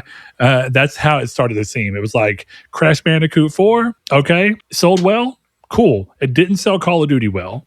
Come on, Toys for Bob, you're going to support the next Call of Duty game. What the fuck? Well, now they're making Spyro, so. Yeah, I just, to that degree, I don't understand that. But, I can't also say it's been an outright good thing because, honestly, Microsoft bought Activision, and ironically, they've done almost as little as Activision was doing with all their IP. The only good thing is I think they went back through and turned all the multiplayer servers back on for all the old Call of Duties. Fuck yeah, they did. Well, that's a cool idea. Or something? Something like that. It was a cool idea. I mean, it's kind of like, look, Ubisoft is doing some cool stuff right now. I don't know what the motivation was, but dude, making it to where all the Far Cry games are 60 frames per second on backwards compatibility without without you having to rebuy the game or anything. That's fucking sick. Making the Division 60 frames per second, awesome. That's really cool. These are all good things. It does make me wonder, what was the real motivation there? Was it, we want people to look at us in a positive PR light and it's not that hard to go in and update these games to do this? Or did it really take them some development time and they're like, it's worth eating because if we eat the development cost here, people will pick up the games and we'll get another sales win on some of these games. It seems unlikely, but I don't know. One of the things that gets hard to tell in this market is game tails have definitely gotten longer than they used to be. But how often do they really resurge? Because you think maybe not often, but then you also be like, every year The Witcher 3 manages to sell like another 1 million copies. And you're like, how are there still 1 million people who had not played The Witcher 3 who wanted to play The Witcher 3? And yet here we are, another year, another 1 million. And now we're at like, 35 million The Witcher 3 sales. And it never fucking ends. Grand Theft Auto 5. Grand Theft Auto. Yeah. Yeah. Which, like, how are you still the top seller? Yeah. Crazy, but whatever. Good for them. That's what I think of for all these people. We got one final piece of news here. It's not a big one. It's Square Enix have confirmed that Final Fantasy VII Remake Part 3 will continue using Unreal Engine 4 instead of moving to the more popular Unreal Engine 5. This is said to benefit development time, but also that the heavy customization they did to Unreal Engine 4 has that engine in a better place to handle their specific needs than the benefits that Unreal Engine 5 bring to the table. This isn't all too uncommon, as Batman Arkham Knight also stayed on a heavily modified Unreal Engine 3 well into the lifespan of Unreal Engine 4 for similar reasons, and was one of the generation's best-looking games, at least on console, and was very stable. Whether that will be the case here remains to be seen, but this isn't really too surprising of a move. I think some people thought it was surprising because they have, at some point in the past, confirmed that Kingdom Hearts 4 was going to be an Unreal Engine 5 game, so a lot of people thought this would naturally make the move as well, but it doesn't. It didn't. That one was written by me because I just remembered the information and I didn't need to do anything more, and it was last minute. Look at me. This makes a lot of sense. I think we see this often with games, just kind of taking like considering the amount of people that use Unreal Engine and the amount of times that they have to heavily change what Unreal Engine's doing to get what they want, why restart all that work on Unreal Engine 5? It doesn't make any sense. So it can look like every other game that's come out this year. Well, and you know what's interesting is a lot of people were surprised to hear that Rebirth wasn't Unreal Engine 5 because, I mean, realistically speaking, it doesn't look that dissimilar to a lot of Unreal Engine 5 games. Gaming, this is something we said the other day when we were playing Arc Raiders, when we were talking about a lot of games have hit this point where, because the graphics have gotten so good, people lean less on art style. And what ends up happening is that a lot of games end up looking really similar because they're all going for a relatively similar semi-photorealistic look that's easier to achieve now, as part because Unreal Engine 5 makes it so easy to hit that look. But it means that games look less and less and less interesting, even though we've seen games look interesting on Unreal Engine 4 and 3. Like a good example, Chris, I'm sure you remember the PS3 era, where every game that was on Unreal Engine 3, including Batman Arkham, you just knew it was an Unreal Engine 3 game. All the character models are like fucking jacked and all. Like, I don't know how to describe it, but every game on Unreal Engine looked like an Unreal Engine 3 game. It did not matter. They all kind of look like Gears of War. Yeah, exactly. And then you have fucking Alice Madness Returns, and then they did a making of documentary, and they were like, yeah, we chose Unreal Engine 3 because it's free to use until it comes time to ship, and we knew we were doing this thing, but we had to basically break the engine to get it to do the things that we wanted so that our game didn't look like Gears of War. And they did a great job. Good for them. They did. And as I mentioned the other day, Kingdom Hearts 3 is an Unreal Engine 4 game, and it does not look like all the other Unreal Engine anime games.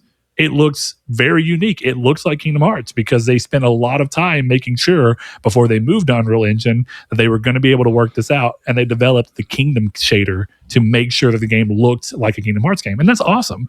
We just need more of that. We need people caring and being like, hey, art style still matters. And that's why Kingdom Hearts 2 still looks good as a 2006 game right now, because it has an art style. That's why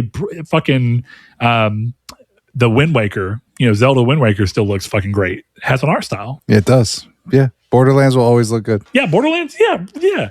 Borderlands 1 looks so cool. Actually, we were talking about Far Cry earlier.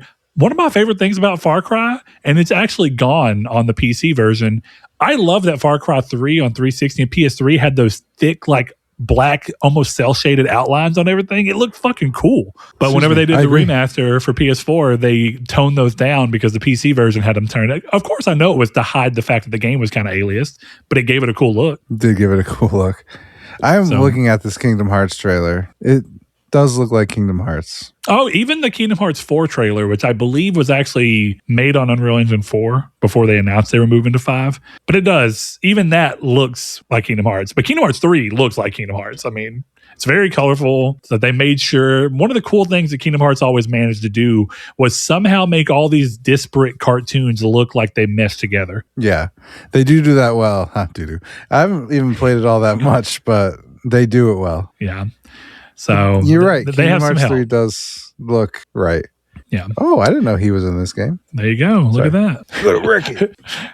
Oh, yeah. I like that movie a lot. Great movie. Yeah, great movie. Honestly, a lot of the worlds for Kingdom Hearts 3 are really good. I just, there's problems with Kingdom Hearts 3. Not bad. It's what I always go to say. Being the worst game in a good series is hardly a bad thing.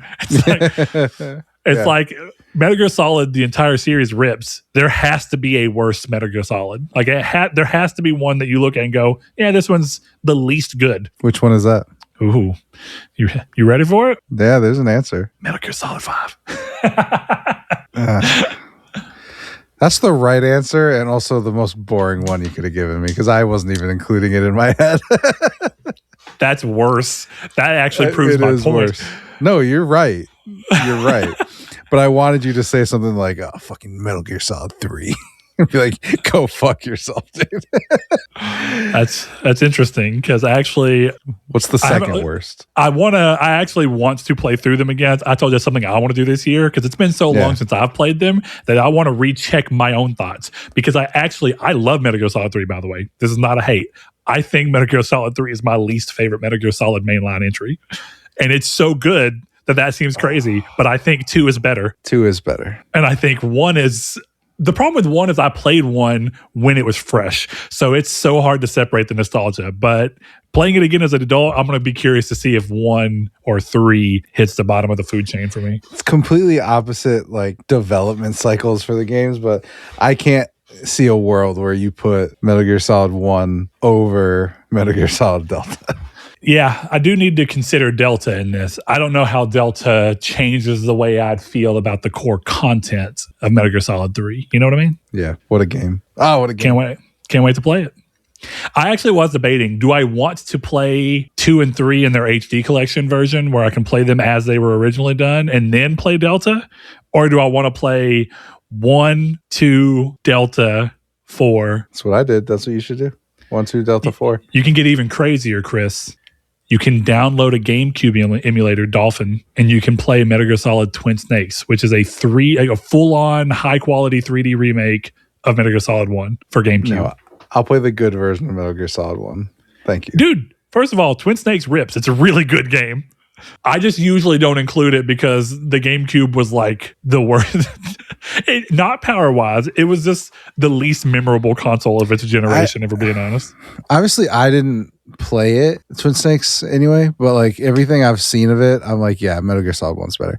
Like being in first person, like kind of ruins a lot of the puzzles and stuff that you can go into those modes. I think Metal Gear Solid 1 is more charming, ultimately. And that's a big get for being real. Yeah, it is. Twin Snakes has a lot of like, technically this is better. Yeah, I can see that. But that doesn't mean that the way it feels when experiencing it is inherently better. But Twin Snakes is good. Now that you've played 1, I think it's worth you playing Twin Snakes just to see how it's different. Okay. Maybe I'll do that because I do love 1. I'd like to see that story again. And while you're at it, play the Resident Evil. Well, I guess technically that's what the HD remaster was based off of, if I'm not mistaken. The Resident Evil 1 director's cut for GameCube. Yeah, I didn't play Resident Evil 1's HD, but I think it was based off of the GameCube version. So I believe you're correct. All right, man. Well, we have 2 questions from listeners to round this show off. You ready for them? Do it. One is from the first question rather, is from our newest patron, the Boorish Boar, who has joined the Discord. Thank you so much. Glad to see you in there. Good luck on the trophy competition. I know you've been asking a lot of questions. I hope to genuinely see you come out of nowhere and rise the ranks and just fucking whoop ass this year. Can't wait to see it. It's not going to be me. You've already given up, Chris. You were like, I'm going to go. And then I saw the other day in the Discord, you're like, good luck, guys. Yeah, I don't know. I'm going to be playing Arc Raiders and then Marathon. I give you until March, and then you're going to be like, I'm going to Platinum Marathon, and then I'm going to just you're going to get super in the game, and you're going to be like, I'm behind the curve, but I'm not too far behind. I can catch up. The thing is, I want to do Octopath 1 and 2 after I finish 0. So there's no way I'm gonna. If I commit to the games I want to play, I'll play like 7 games this year. That's wild, but I respect it.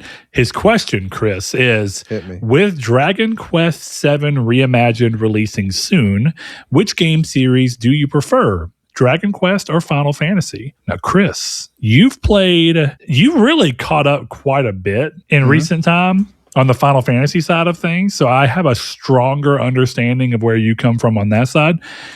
I don't know how much Dragon Quest you've played, but I'll go ahead and kind of get out of the way from me. Dragon Quest is one of those series why I have woefully underplayed that series. The only Dragon Quest game I have played all the way through is Dragon Quest VIII on PS2, and I barely remember it. I remember enjoying it, thinking it was cool. Me and my buddy were super hyped for it. It came out. I played it. I remember very little about it. I mean, I was like 13 or 12. Hell, I was 11 when that game came out, actually. Wow. So I'm not surprised that I don't remember it well, but that is one of those series that outside of that, I've played like Dragon Quest Builders and had a great time. Dragon Quest Builders is super fun, but I don't have like a big relationship with the series. Yeah.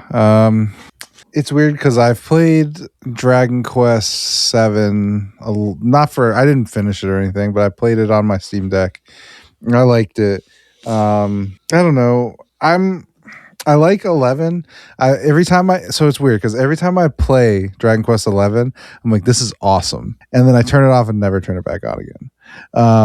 So I think my answer is Final Fantasy, although I don't know how committed to that I feel. Like I've beaten 1, 3, 7 Remake, Crisis Core, and 16. So I mean, I've played a good amount of fucking Final Fantasy games. That's not bad. That's pretty good. Yeah, I've caught up. I have played a lot of 13. I played that a lot as a kid. I never finished it, but I think I got to 40-hour mark where it gets good, according to people. But that's it. I don't know. Like if it's those two series, sure, it's probably Final Fantasy. If I had to pick between JRPG series, I think at this point I would probably give the edge to Octopath because those games are fucking gorgeous. But yeah. Final Fantasy, baby. I think by nature it just ends up being a similar boat for me because this might be kind of telling. I do, you know what I remember more than I remember of Dragon Quest VIII in its entirety is I remember that a big part of the reason we were so hyped for it, me and my buddy, were both because we thought the game looked cool, but also it included a playable demo of Final Fantasy 12.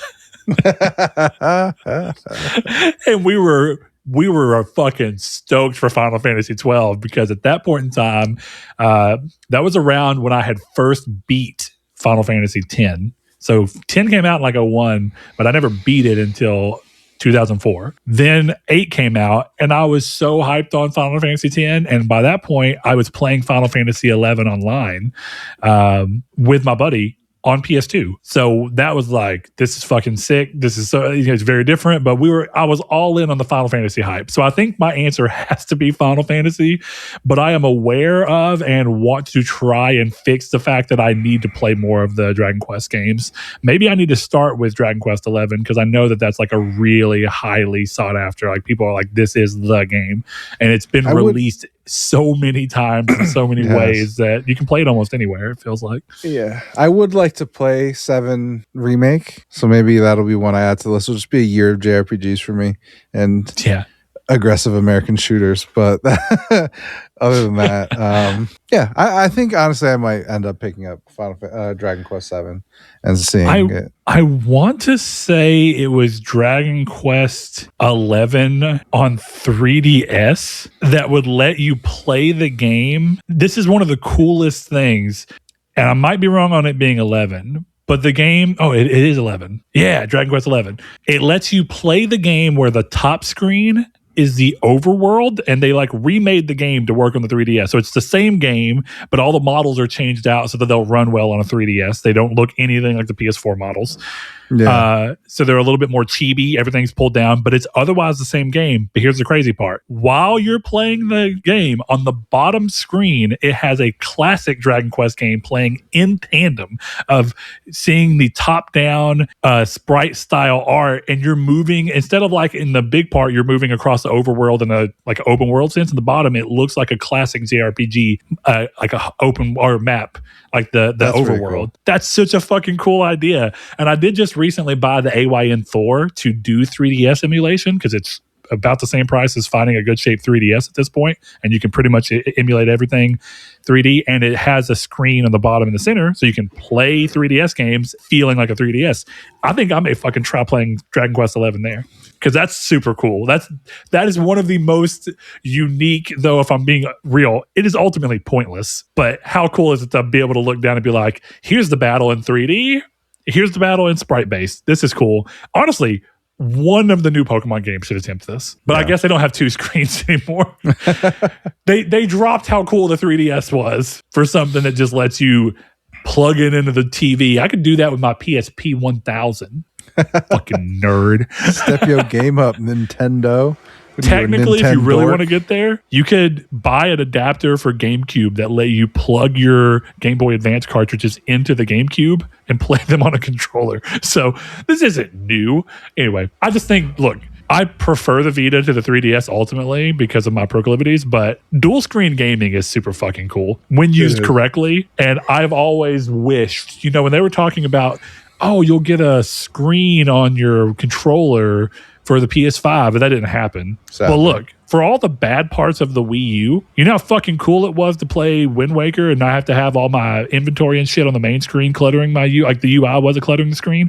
Same thing was true of the Ocarina of Time 3DS version. That is the best way to play that game. Having your inventory and hearts and everything on the bottom screen and having a beautiful, nice, uncluttered top screen. Let's fucking go. Ace. All HUDs should be on second screens. Honestly, let me put that shit on my phone. Dude, do you remember PlayStation had the second screen app for a while? Like it was literally I'm like, why would you not just let their developers know that that's there? And then they can, and I know the answer.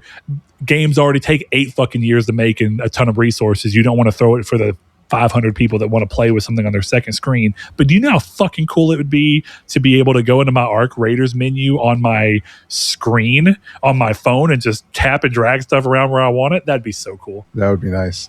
That would be crazy. Your inventory is always there, so you're playing in the middle of a fight. You're like, I gotta put the deadlines in my fucking safe pocket because I'm about to die. But how cool would that actually be? It would be sick as hell. I'm not talking shit about it. Yeah, that would solve exactly what I was saying. Where the part of the problem I had is if I was getting fucking railed down shot in real life, I would be trying to shove my most valuable thing in this butthole that apparently lets me carry things back with me from the dead.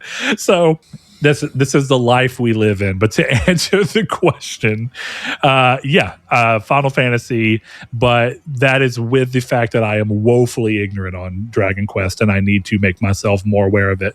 I'll tell you, playing Builders, I loved the world. I thought that the characters were so fun. The creatures are so interesting and inviting. So if anything, me really getting super into Dragon Quest Builders made me more excited to go back and play some of the other Dragon Quest. And I've come around on being I've had way more fun replaying Final Fantasy X despite being turn-based than I thought I would.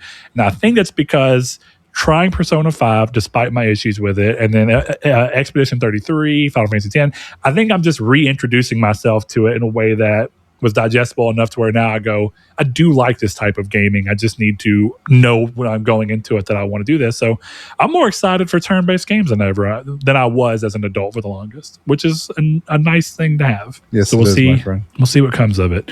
The last question, Chris. to round the show out comes from Jehudi MD, the man, the longtime patron listener. I love this question. What is the best looking console? What is the worst looking console? This includes handhelds. I'm going to start with you, Chris, because I'm kind of curious as to what you actually find appealing and unappealing. Because this seems like, I like this question so much because people have wildly different expectations about what they think looks good and unique and functional versus pretty versus, what do you value in a design is a lot of what comes out here. I think I have two answers. I mean, really, I have three, but I will go with two. My first answer is boring. It's a black Game Boy SP. Okay. Can you run me through a quick, is it just sleek, small, portable? Yeah, it's just sleek, small, portable. Open that shit up. Looks perfect. My second answer, and the first answer that came to my head, and I think it's the correct answer, is the purple translucent Game Boy Advance. See, now you're getting to the heart of something that's very important to me here. My biggest thing is that this question, your immediate gut to go black Game Boy SP was interesting to me because I think it takes this question at its most pure. What is the best looking console? Because I'm gonna be honest, I love the Game Boy SP. It is so much less comfortable than the Game Boy Advance. Even though it's the same system, it is ergonomically a fucking nightmare. I held an SP again for the first time the other day, and I could not believe. Of course, I'm an adult now and I have much bigger hands, but I even remember as a kid, the SP is not a comfortable system. No, but it's not. Damn, does it look cool.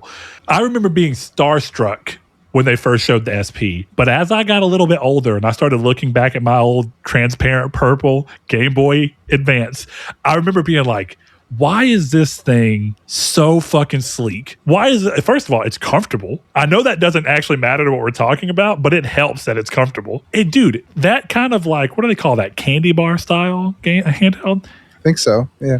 Dude, look, part of why I like the DS so much, specifically once they hit DS Lite, DSi, where it kind of got the sleek design look back in, is that I felt like it gave you the sleekness of the Game Boy SP with a clamshell design with the kind of ergonomics of, now of course it wasn't quite as thick, but you got the kind of spread of the controls, because part of what makes the SP so bad is that the controls just being in on each other on that bottom screen, it's like your hands are hitting each other while you're trying to play it. So it's kind of best of both worlds. It's funny that you say that because I don't think that this is actually the best looking console, but while we're kind of talking through, I think one of my big answers is going to surprise a lot of people, and it's Nintendo. The original 3DS, not the XL. The XL looked cheap to me. It was more comfortable and more usable because of bigger screens, but it looked like a toy. It's plastic. The original 3DS, look that motherfucker up right now and tell me that does not look premium. It does. Dude, the chamfered edge on the top, the kind of sparkly, galaxy style shit that they had in the paint to give it that somewhat iridescent look. The color, I love that blue. Oh, that's sharp. And the other one was kind of like the charcoal gray with a little bit of shimmer in it. Both of them, gorgeous. Beautiful handhelds. Dude, they weren't very comfortable because the chamfered edge dug into your palm, but damn, that was a good looking console. And I think everybody, I'm very partial. The Vita is a pretty console. It is both of them, but I think the PSP or the PS Vita 1000, the fat, is so fucking slick looking. To this day, when people see it, they think it's new. They're like, what are you playing? And I'm like, oh, PlayStation. They're like, PlayStation put out a handheld? No, this is from 2011. But this motherfucker looks beautiful. Let me give him some credit. I think the PSP Go looks pretty good too. I do too. The PSP Go is slick. It suffers from a little bit of the same problem as the SP, where it's like, this is not very ergonomically comfortable. But how fucking cool. Look, there's two layers too. It looks cool closed. It looks cool open. But you know what it looks the coolest is when you're sliding that motherfucker open. That's I know we're talking about the experience with it, but the feeling of how cool you feel sliding it up adds to the way that you feel like it looks, So we've done a lot of talking about handhelds. So let's narrow it down. Have. Consoles. Yeah. So do we want to narrow down console? We narrowed down handhelds. I feel pretty good. Do we want to try and narrow down consoles so we also have the handhelds and then we can kind of pit the one against each other and land on the final winner? All right. Final four. I want to hear your proclivities on consoles because this generation was a big one for people immediately. I feel like more than any other generation, people really threw their hand in the rink of caring about what the console looked like this generation, which I think is interesting because it tells me two things. First and foremost, I think that the dichotomy of the designs from this generation was the right call. I'm glad to see that both of them went wildly different directions because it gave you something to be interested in and look at, but also doing something unusual like PlayStation 5 did ultimately was kind of like the Marilyn Manson got a rib removed to suck his own dick story where it's like it's just good press because now everybody's talking about you. True. I think that the PS5 even more so, the Pro is a slick looking console. I think the PS5 is a good looking console because it looks like a vagina, and I like the way vaginas look. I thought it. I was debating whether I wanted to say it, but I'm not entirely behind you. When I look at it sometimes, I'm like, look at that curvy V. Yeah. Okay, so Chris, let me hear you out on something else because this might land somewhere. What's your favorite PS3 model? Slim. So first, original Slim with the matte thing.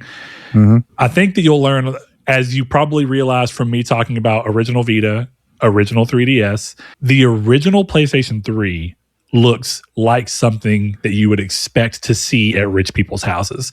When it's with the Spider-Man fonts, dude, when it's glossy and definitely like the real launch model that had the chrome accents, not the later cheaper model where they made the chrome into just like a silver. This is straight up chrome reflective. My backwards compatibility model in there is gorgeous to me. It's super reflective. That piano black or whatever the fuck they call it is beautiful. I think the shaping's really interesting. The contour lines and where they have like the trim lines coming through are super unique looking. I know that the joke is that it looked like a George Foreman grill. And I actually do agree more with that on the Super Slim. And I don't even think the Super Slim's a bad looking console, throwing that out there. But that OG PS3 just looks so high end to me. It does. I mean, it was high end. It better look that way if I'm paying $700 for it in 2005. Yeah. 2006. Where are you at on PS2? PS2 is like classic. People go to it as like one of their big designs that they love. I don't mind it. I think it looks pretty good. I would say the big fat one. Yeah, I think the fat one looks more interesting than the slim. The slim was like amazing to see because it's the like slim how do they doesn't cut look that much like out? a real thing. Yeah, I think fake. So. We get into an interesting thing where sometimes I feel like you can take so much away from your console that it starts to just lose. And I'll give them the credit that as much as they could, the PS2 Slim tried to keep the PS2's design orientation. Like it was still there. But it lost a lot of what made the PS2 look unique. Whether or not you liked it or not, it looked unique. This is kind of true. Like, look, you were an Xbox kid. Did you have an OG Xbox before 360, or was 360 kind of your first big console? Nope, I had an OG Xbox. That was my first console. I think the OG Xbox is objectively ugly, but it's in the most interesting way I can imagine. Yeah. Yeah. It reminds me of like movies where it's like, oh, in 2025, this is what cars are going to look like. Yes. And it looks like to me like someone went, oh, in 2025, this is what a console is going to look like. And they were way the fuck wrong, and it's hideous, but I kind of can't look away from it. Yeah. It's like you don't necessarily want it on your shelf, but it's a cool thing to have on your shelf. Yeah, and definitely when you get into some of the weird, like, dude, the Spartan colored one that they did was super fucking cool. Like the transparent green one for Halo, that shit was cool. Dude, anything like, transparent, still ugly. Oh, dude. So, Chris, because we're talking about this, look, have you seen the AYN Thor? I can't remember if I talked to you about this the other day. I don't think so. Look up AYN Thor transparent purple. That's the one I ordered. Boy, I am all about transparent tech is so fucking neat to me. Tell me that's not a sharp looking console. It's a good looking console. Damn. I think you could see some of my design proclivities there though, because do you see that the bottom screen is like a uniform piece of glass all the way across instead of like, the 3DS had the little bezel bump for the screens. Yeah. And I always thought that looked bad.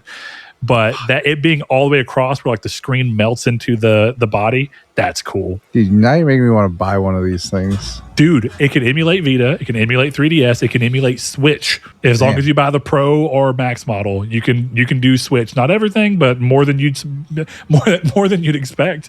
People are playing Bayonetta 1, 2, 3 on it. People are playing Astral Chain.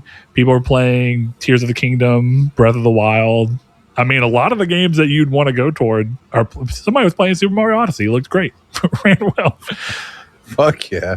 And it plays 3DS games at up to 4 times original resolution. Damn. All right. Maybe I'll look into it. I won't buy one, but Yeah, knowing how you are with those, Chris, I don't think you should. I know I shouldn't. Because you bought the Steam Deck and did nothing with it, which is fine. I didn't either because I knew the motherfucker was too big. Speaking of that, let's go into, we were talking about handhelds. Size does matter, but in an interesting way. When it becomes handheld, I think it looks worse the bigger it gets. I think the Steam Deck's probably about as good looking as you can get for how fucking big it is, but I don't think it's a great design. I think it's ugly because it's trying to be comfortable in your hands for as big as it is. Yeah, I don't know. I didn't love the form factor of the Steam Deck, but I can't. It's hard. I can't really come up with a console I think is the most attractive. See, we got to go into the weeds here, man. First of all, because I actually think one of the coolest consoles is it's gonna be wild, but I'm gonna show it to you on camera because I could go get my real one, but I'm not going to because this is pretty much it, and it just happens to be part of the real one looks better than this. I want to throw that out there. But look at this motherfucker.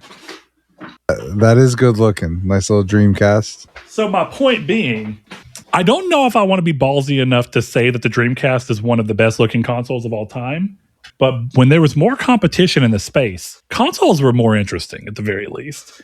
That said, I'm very proud of Sony for doing something unique this generation instead of just making it a little pillar, because ultimately, I don't think that the Series X or the Series S are particularly good-looking consoles. And that's interesting to me because one of the sleekest looking consoles that I think took all of the design ideas they thought they were bringing to the table with the Series S and X, but did it right. Did you ever own or physically see in person the Xbox One X? Mm-hmm. Dude, it was tiny, but very powerful, but it was silent, and it was super sleek looking. Definitely turned up on its side with a stand. Looks really clean, really nice. I thought the original Xbox One was hideous. I did not like the design at all, but dude, the Xbox One S is not a bad looking console, and then the One X is beautiful. I mean, it is a good looking console. I don't think I'd put it up above. I think it looked better than the PS4 Pro, for instance. I don't think the PS4 Pro was a particularly great looking design. I quite like the original PS4 kind of split design. I didn't mind the pancakes. I think that the PS4 Slim looked better than the PS4 Pro, ultimately. I see that. This is going to sound like I'm trying to be an asshole, and I'm not. I'm being genuine. I kind of feel like the Ouya is up there. That's not a bad looking box. No, it's not. But, it's interesting because I feel like the Ouya does exactly what I was about to say, is that we have gone a long time without mentioning the GameCube. I don't think that I would classify the GameCube as the best looking, but the GameCube is interesting as shit to look at. Best designed. Yeah. So yeah, consoles are so weird because sometimes I like when a console is bigger. You have more room to show off your design. And then when you go too small, like the PS2 Slim, in a way I like it because it's kind of like I talked about with the One X. It's sleek. And it's just kind of like, damn, that's a console. But at the same time, there's not as much for you to point at and go, that's what makes it look interesting and cool. Like, love it or hate it, the PS3 having that kind of dome top across all the units meant that PS5 had a very clear identity. And even the 360 kind of did that thing where it always tried keeping the power button in the same spot, even when they iterated on the design, to where eventually they kept pulling in to where they kind of gave it like an X shaping to it, which I think that the Xbox 360 Slim was a pretty good looking console in comparison to the original 360 for sure.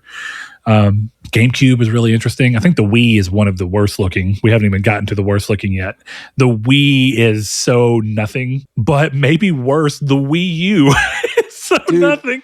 But the Wii U at least has the controller, which makes you go, what am I looking at?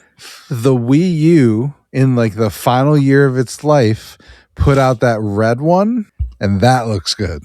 I'm curious. That's not bad. I had the Wind Waker Wii U, and I quite liked the way that one looked.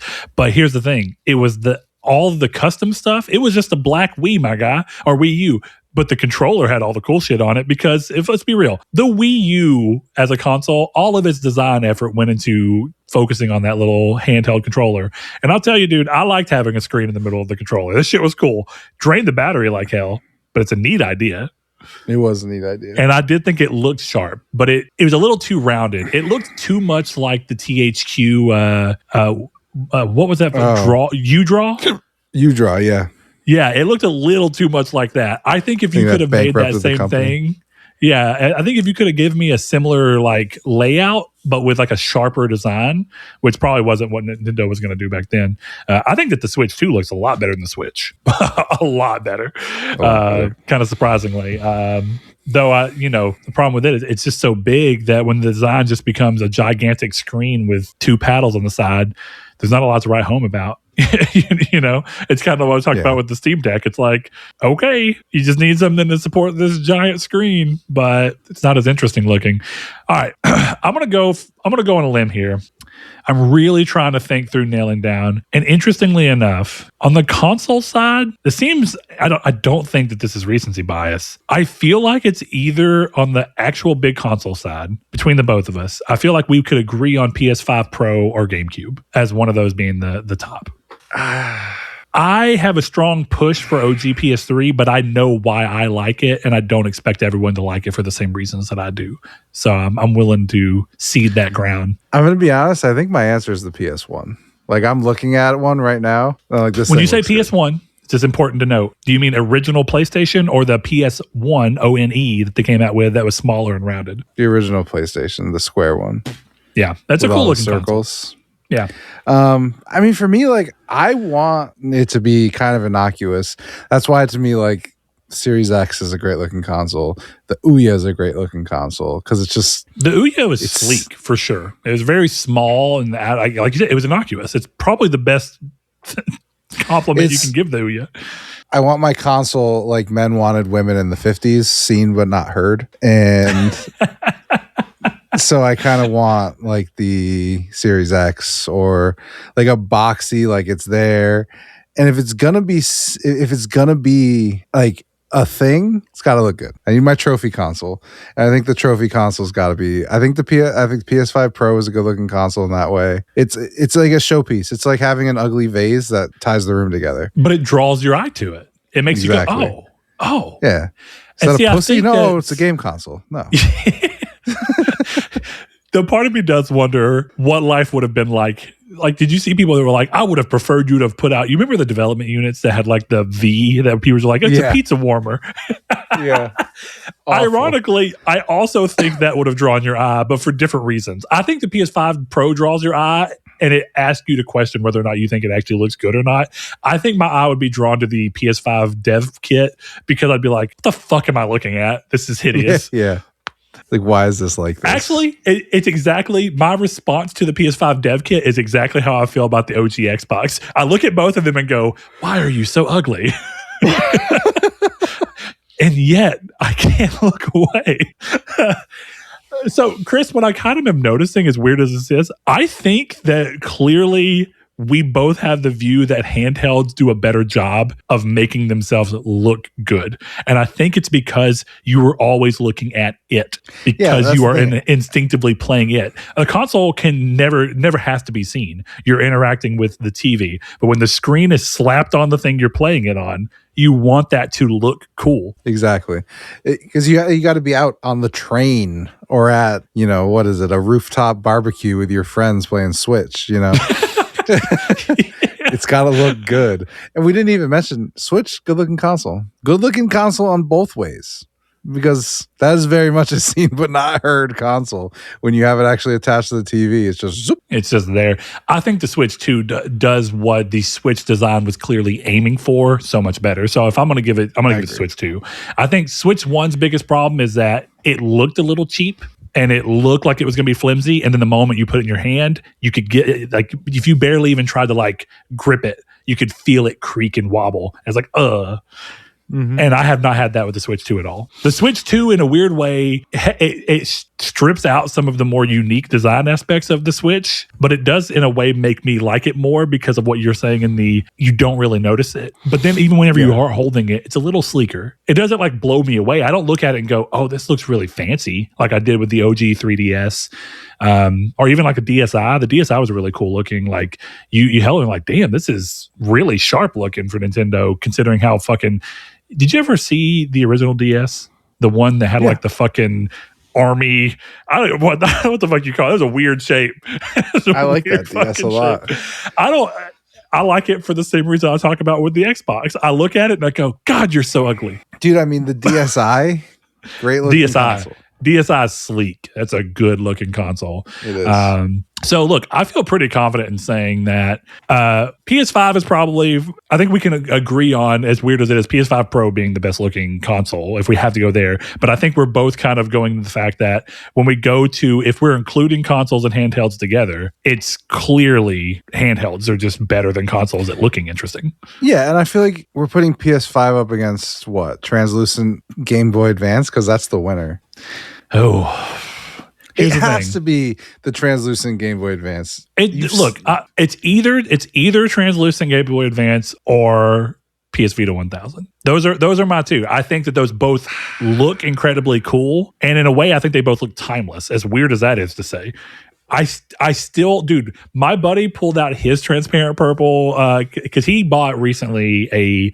I don't know if you've seen these where people take Game Boy Advances and they re-up them, like they put like a strong backlit color LCD and they like replace all the buttons and stuff, put new shells on them, and it looked good. It's like a white one. I was like, this looks cool, it's good. But then he pulled out his classic that he still has, and I was like, dude, Nintendo was on something when they designed this, because even though you have this new brightly colored one, the original just kind of looks like it still works. Like it's small but comfortable, and it has all the controls it needs for the games that it has. I think one of the reasons I think that the Vita looks a little bit better, I don't even know if I want to say better. I think part of what draws me to the Vita when I'm comparing the two is I think that the Vita 1000 having those little chrome rings around the analog sticks and the symmetry of the Vita is really pretty. It is. I don't want to pussy out and say it's a tie, but like I am not going to vote for the Vita. It has to be the Glacier PS5 or the Glacier Advance for me. Was it actually Glacier Purple? Isn't that what they called it? I'm looking at it right here. Or is it just called Glacier? Yeah. Yeah. What a cool transparent tech is something that needs to come back, dude. Seriously. At least as an option. Like as an option, that should be something. It's super 90s coded, which is why it's probably not doing much. I'm pretty sure it's nostalgia for us. It's why we're both looking at this and going, bam. But I'd be lying if I didn't say every time I see something that's transparent. Like, dude, I think the Nintendo 64 is an objectively hideous console, but the transparent one is kind of cool. Like you look at it, it's like, oh, this is neat. Yeah. Okay, look, Chris, I'll land with you. I will go because I think it's very unique and it's interesting. I'll give you Glacier Game Boy Advance. We do got to figure out what the worst looking console is. Do we? And ironically, that was the other thing, worst looking console. Yeah. Crazily enough, I don't think it's very many handhelds, but if it was going to be a handheld at all, have you ever seen a Sega Game Gear in person? Because it's fucking hideous. Yeah, it's fucking horrendous. It is. It is bad. But I don't know if I want to say it's the worst looking console I've seen. I actually think that if I'm going worst looking console, it's probably going to be an actual console and not a handheld. The answer is the N64. There's no real argument. It's so ugly. And then we can even just put it above everything else because it has the worst controller of all time too. Oh my God. The N64, just all around the ugliest. Like it would die in the first episode of Stranger Things kind of thing. You know, like yeah, I get what you mean. Yeah, I do. I don't know. I can see someone having an affinity.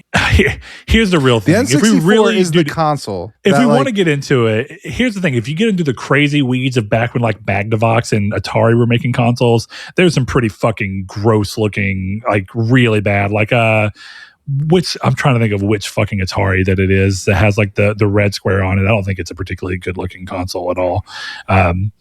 So if you really want to get in the sticks, there's some ugly. I think JVC, fucking one of those old companies, had like one that looked like those old wood top, like wood laminated consoles.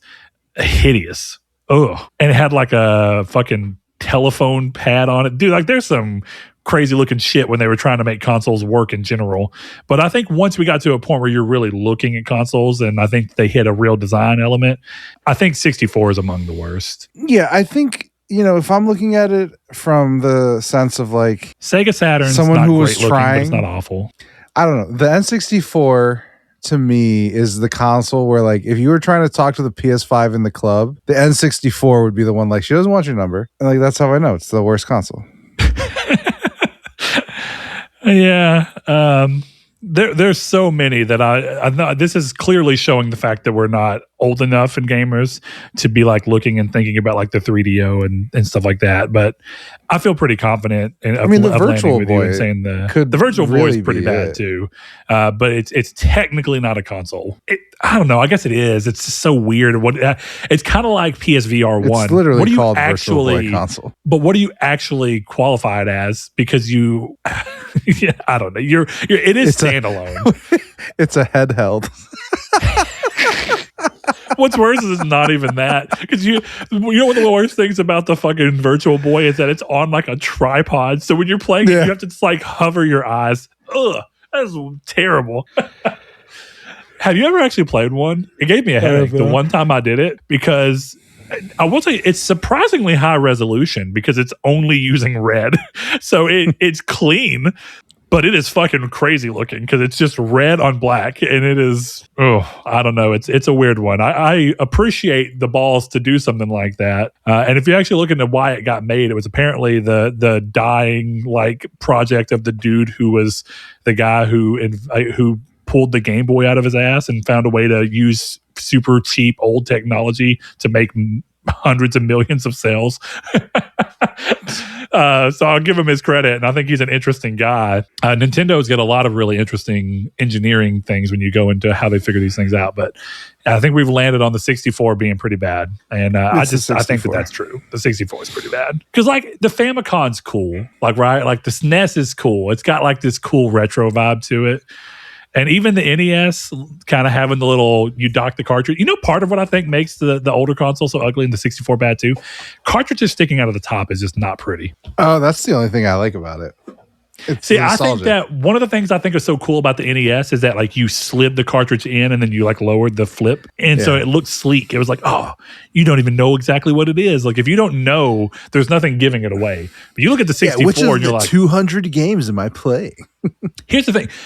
I feel like the GameCube took all the design parts that could have been interesting about 64 that I feel like failed and just put them into something that actually does look interesting and cool. It has the 4 controller ports on the front that are front and center and a big part of the design, but they're not fucking hideous. It doesn't have the weird mound on top. Also a weird design choice. I think the only saving grace of the N64 is that that's a curvy bitch. It's got some nice curves on it. Other than that, ugly. It's a butterface. Ugly. All right, Chris. Well, I'm glad we were able to figure that out. There you have it, Jehudi. I hope that you enjoyed that. And I would love to hear from you. What do you think is the prettiest and worst looking on your side? I wonder if there's some consoles I've never even heard of that are just going to come out. I'm going to look and I'm going to go, oh, yeah, you're right. Nintendo 64 looks like, you know, Hail Mary, Mother Grace in comparison to that. We'll see. But Chris, thanks for joining me as always. Guys, if y'all want to support the show with more than just your time, which we are always so thankful for, head over to patreon.com/Nartech to give us little as $1 per month. It's a huge help to us. It helps us keep the show going without having to dig into our own pockets, where the only thing we have to worry about is sitting down, getting together, pumping out an episode, talking about things that we find interesting, and hopefully something that you guys enjoy. So thank you so much for you guys who do it. If we're being honest, we don't do a bunch of extra content or anything for it. We're two dudes with jobs who just like to do this and talk about it. So we ask you to do this if we know that you just love what we do and want to help support it. I do the same thing. You know how many patrons I do where they have bonus content and I don't even watch it because I don't care. That's not bad. It's like I'm just happy with what they give, and I feel like what they give is worth my money enough. So yeah, we appreciate it, guys. Thank you guys so much. And one thing that we do as part of this is to shout out all of our patrons at the end of every episode as the least we can do for what they offer us. So without further ado, our newest patron, the Boris Boar. Thank you so much for your question. We enjoyed it. Grime Kid 1989, FR Damian Quigley, Ryan Goldner, Low Rate Nate, Spencer, Brandon Edwards, Alex, Barry Rogers, Stingray X, Matt Tubbs, Bailey Robertson, Mark Schutz, Rude Days 93, Kevin Bacon Bits, Danny Villiobos, Jehudi MD, No Fate, Josh Ayers, Derek Porter, and Sean St. Reed. Thanks to each and every one of you. We'll see you next time. Peace. Peace.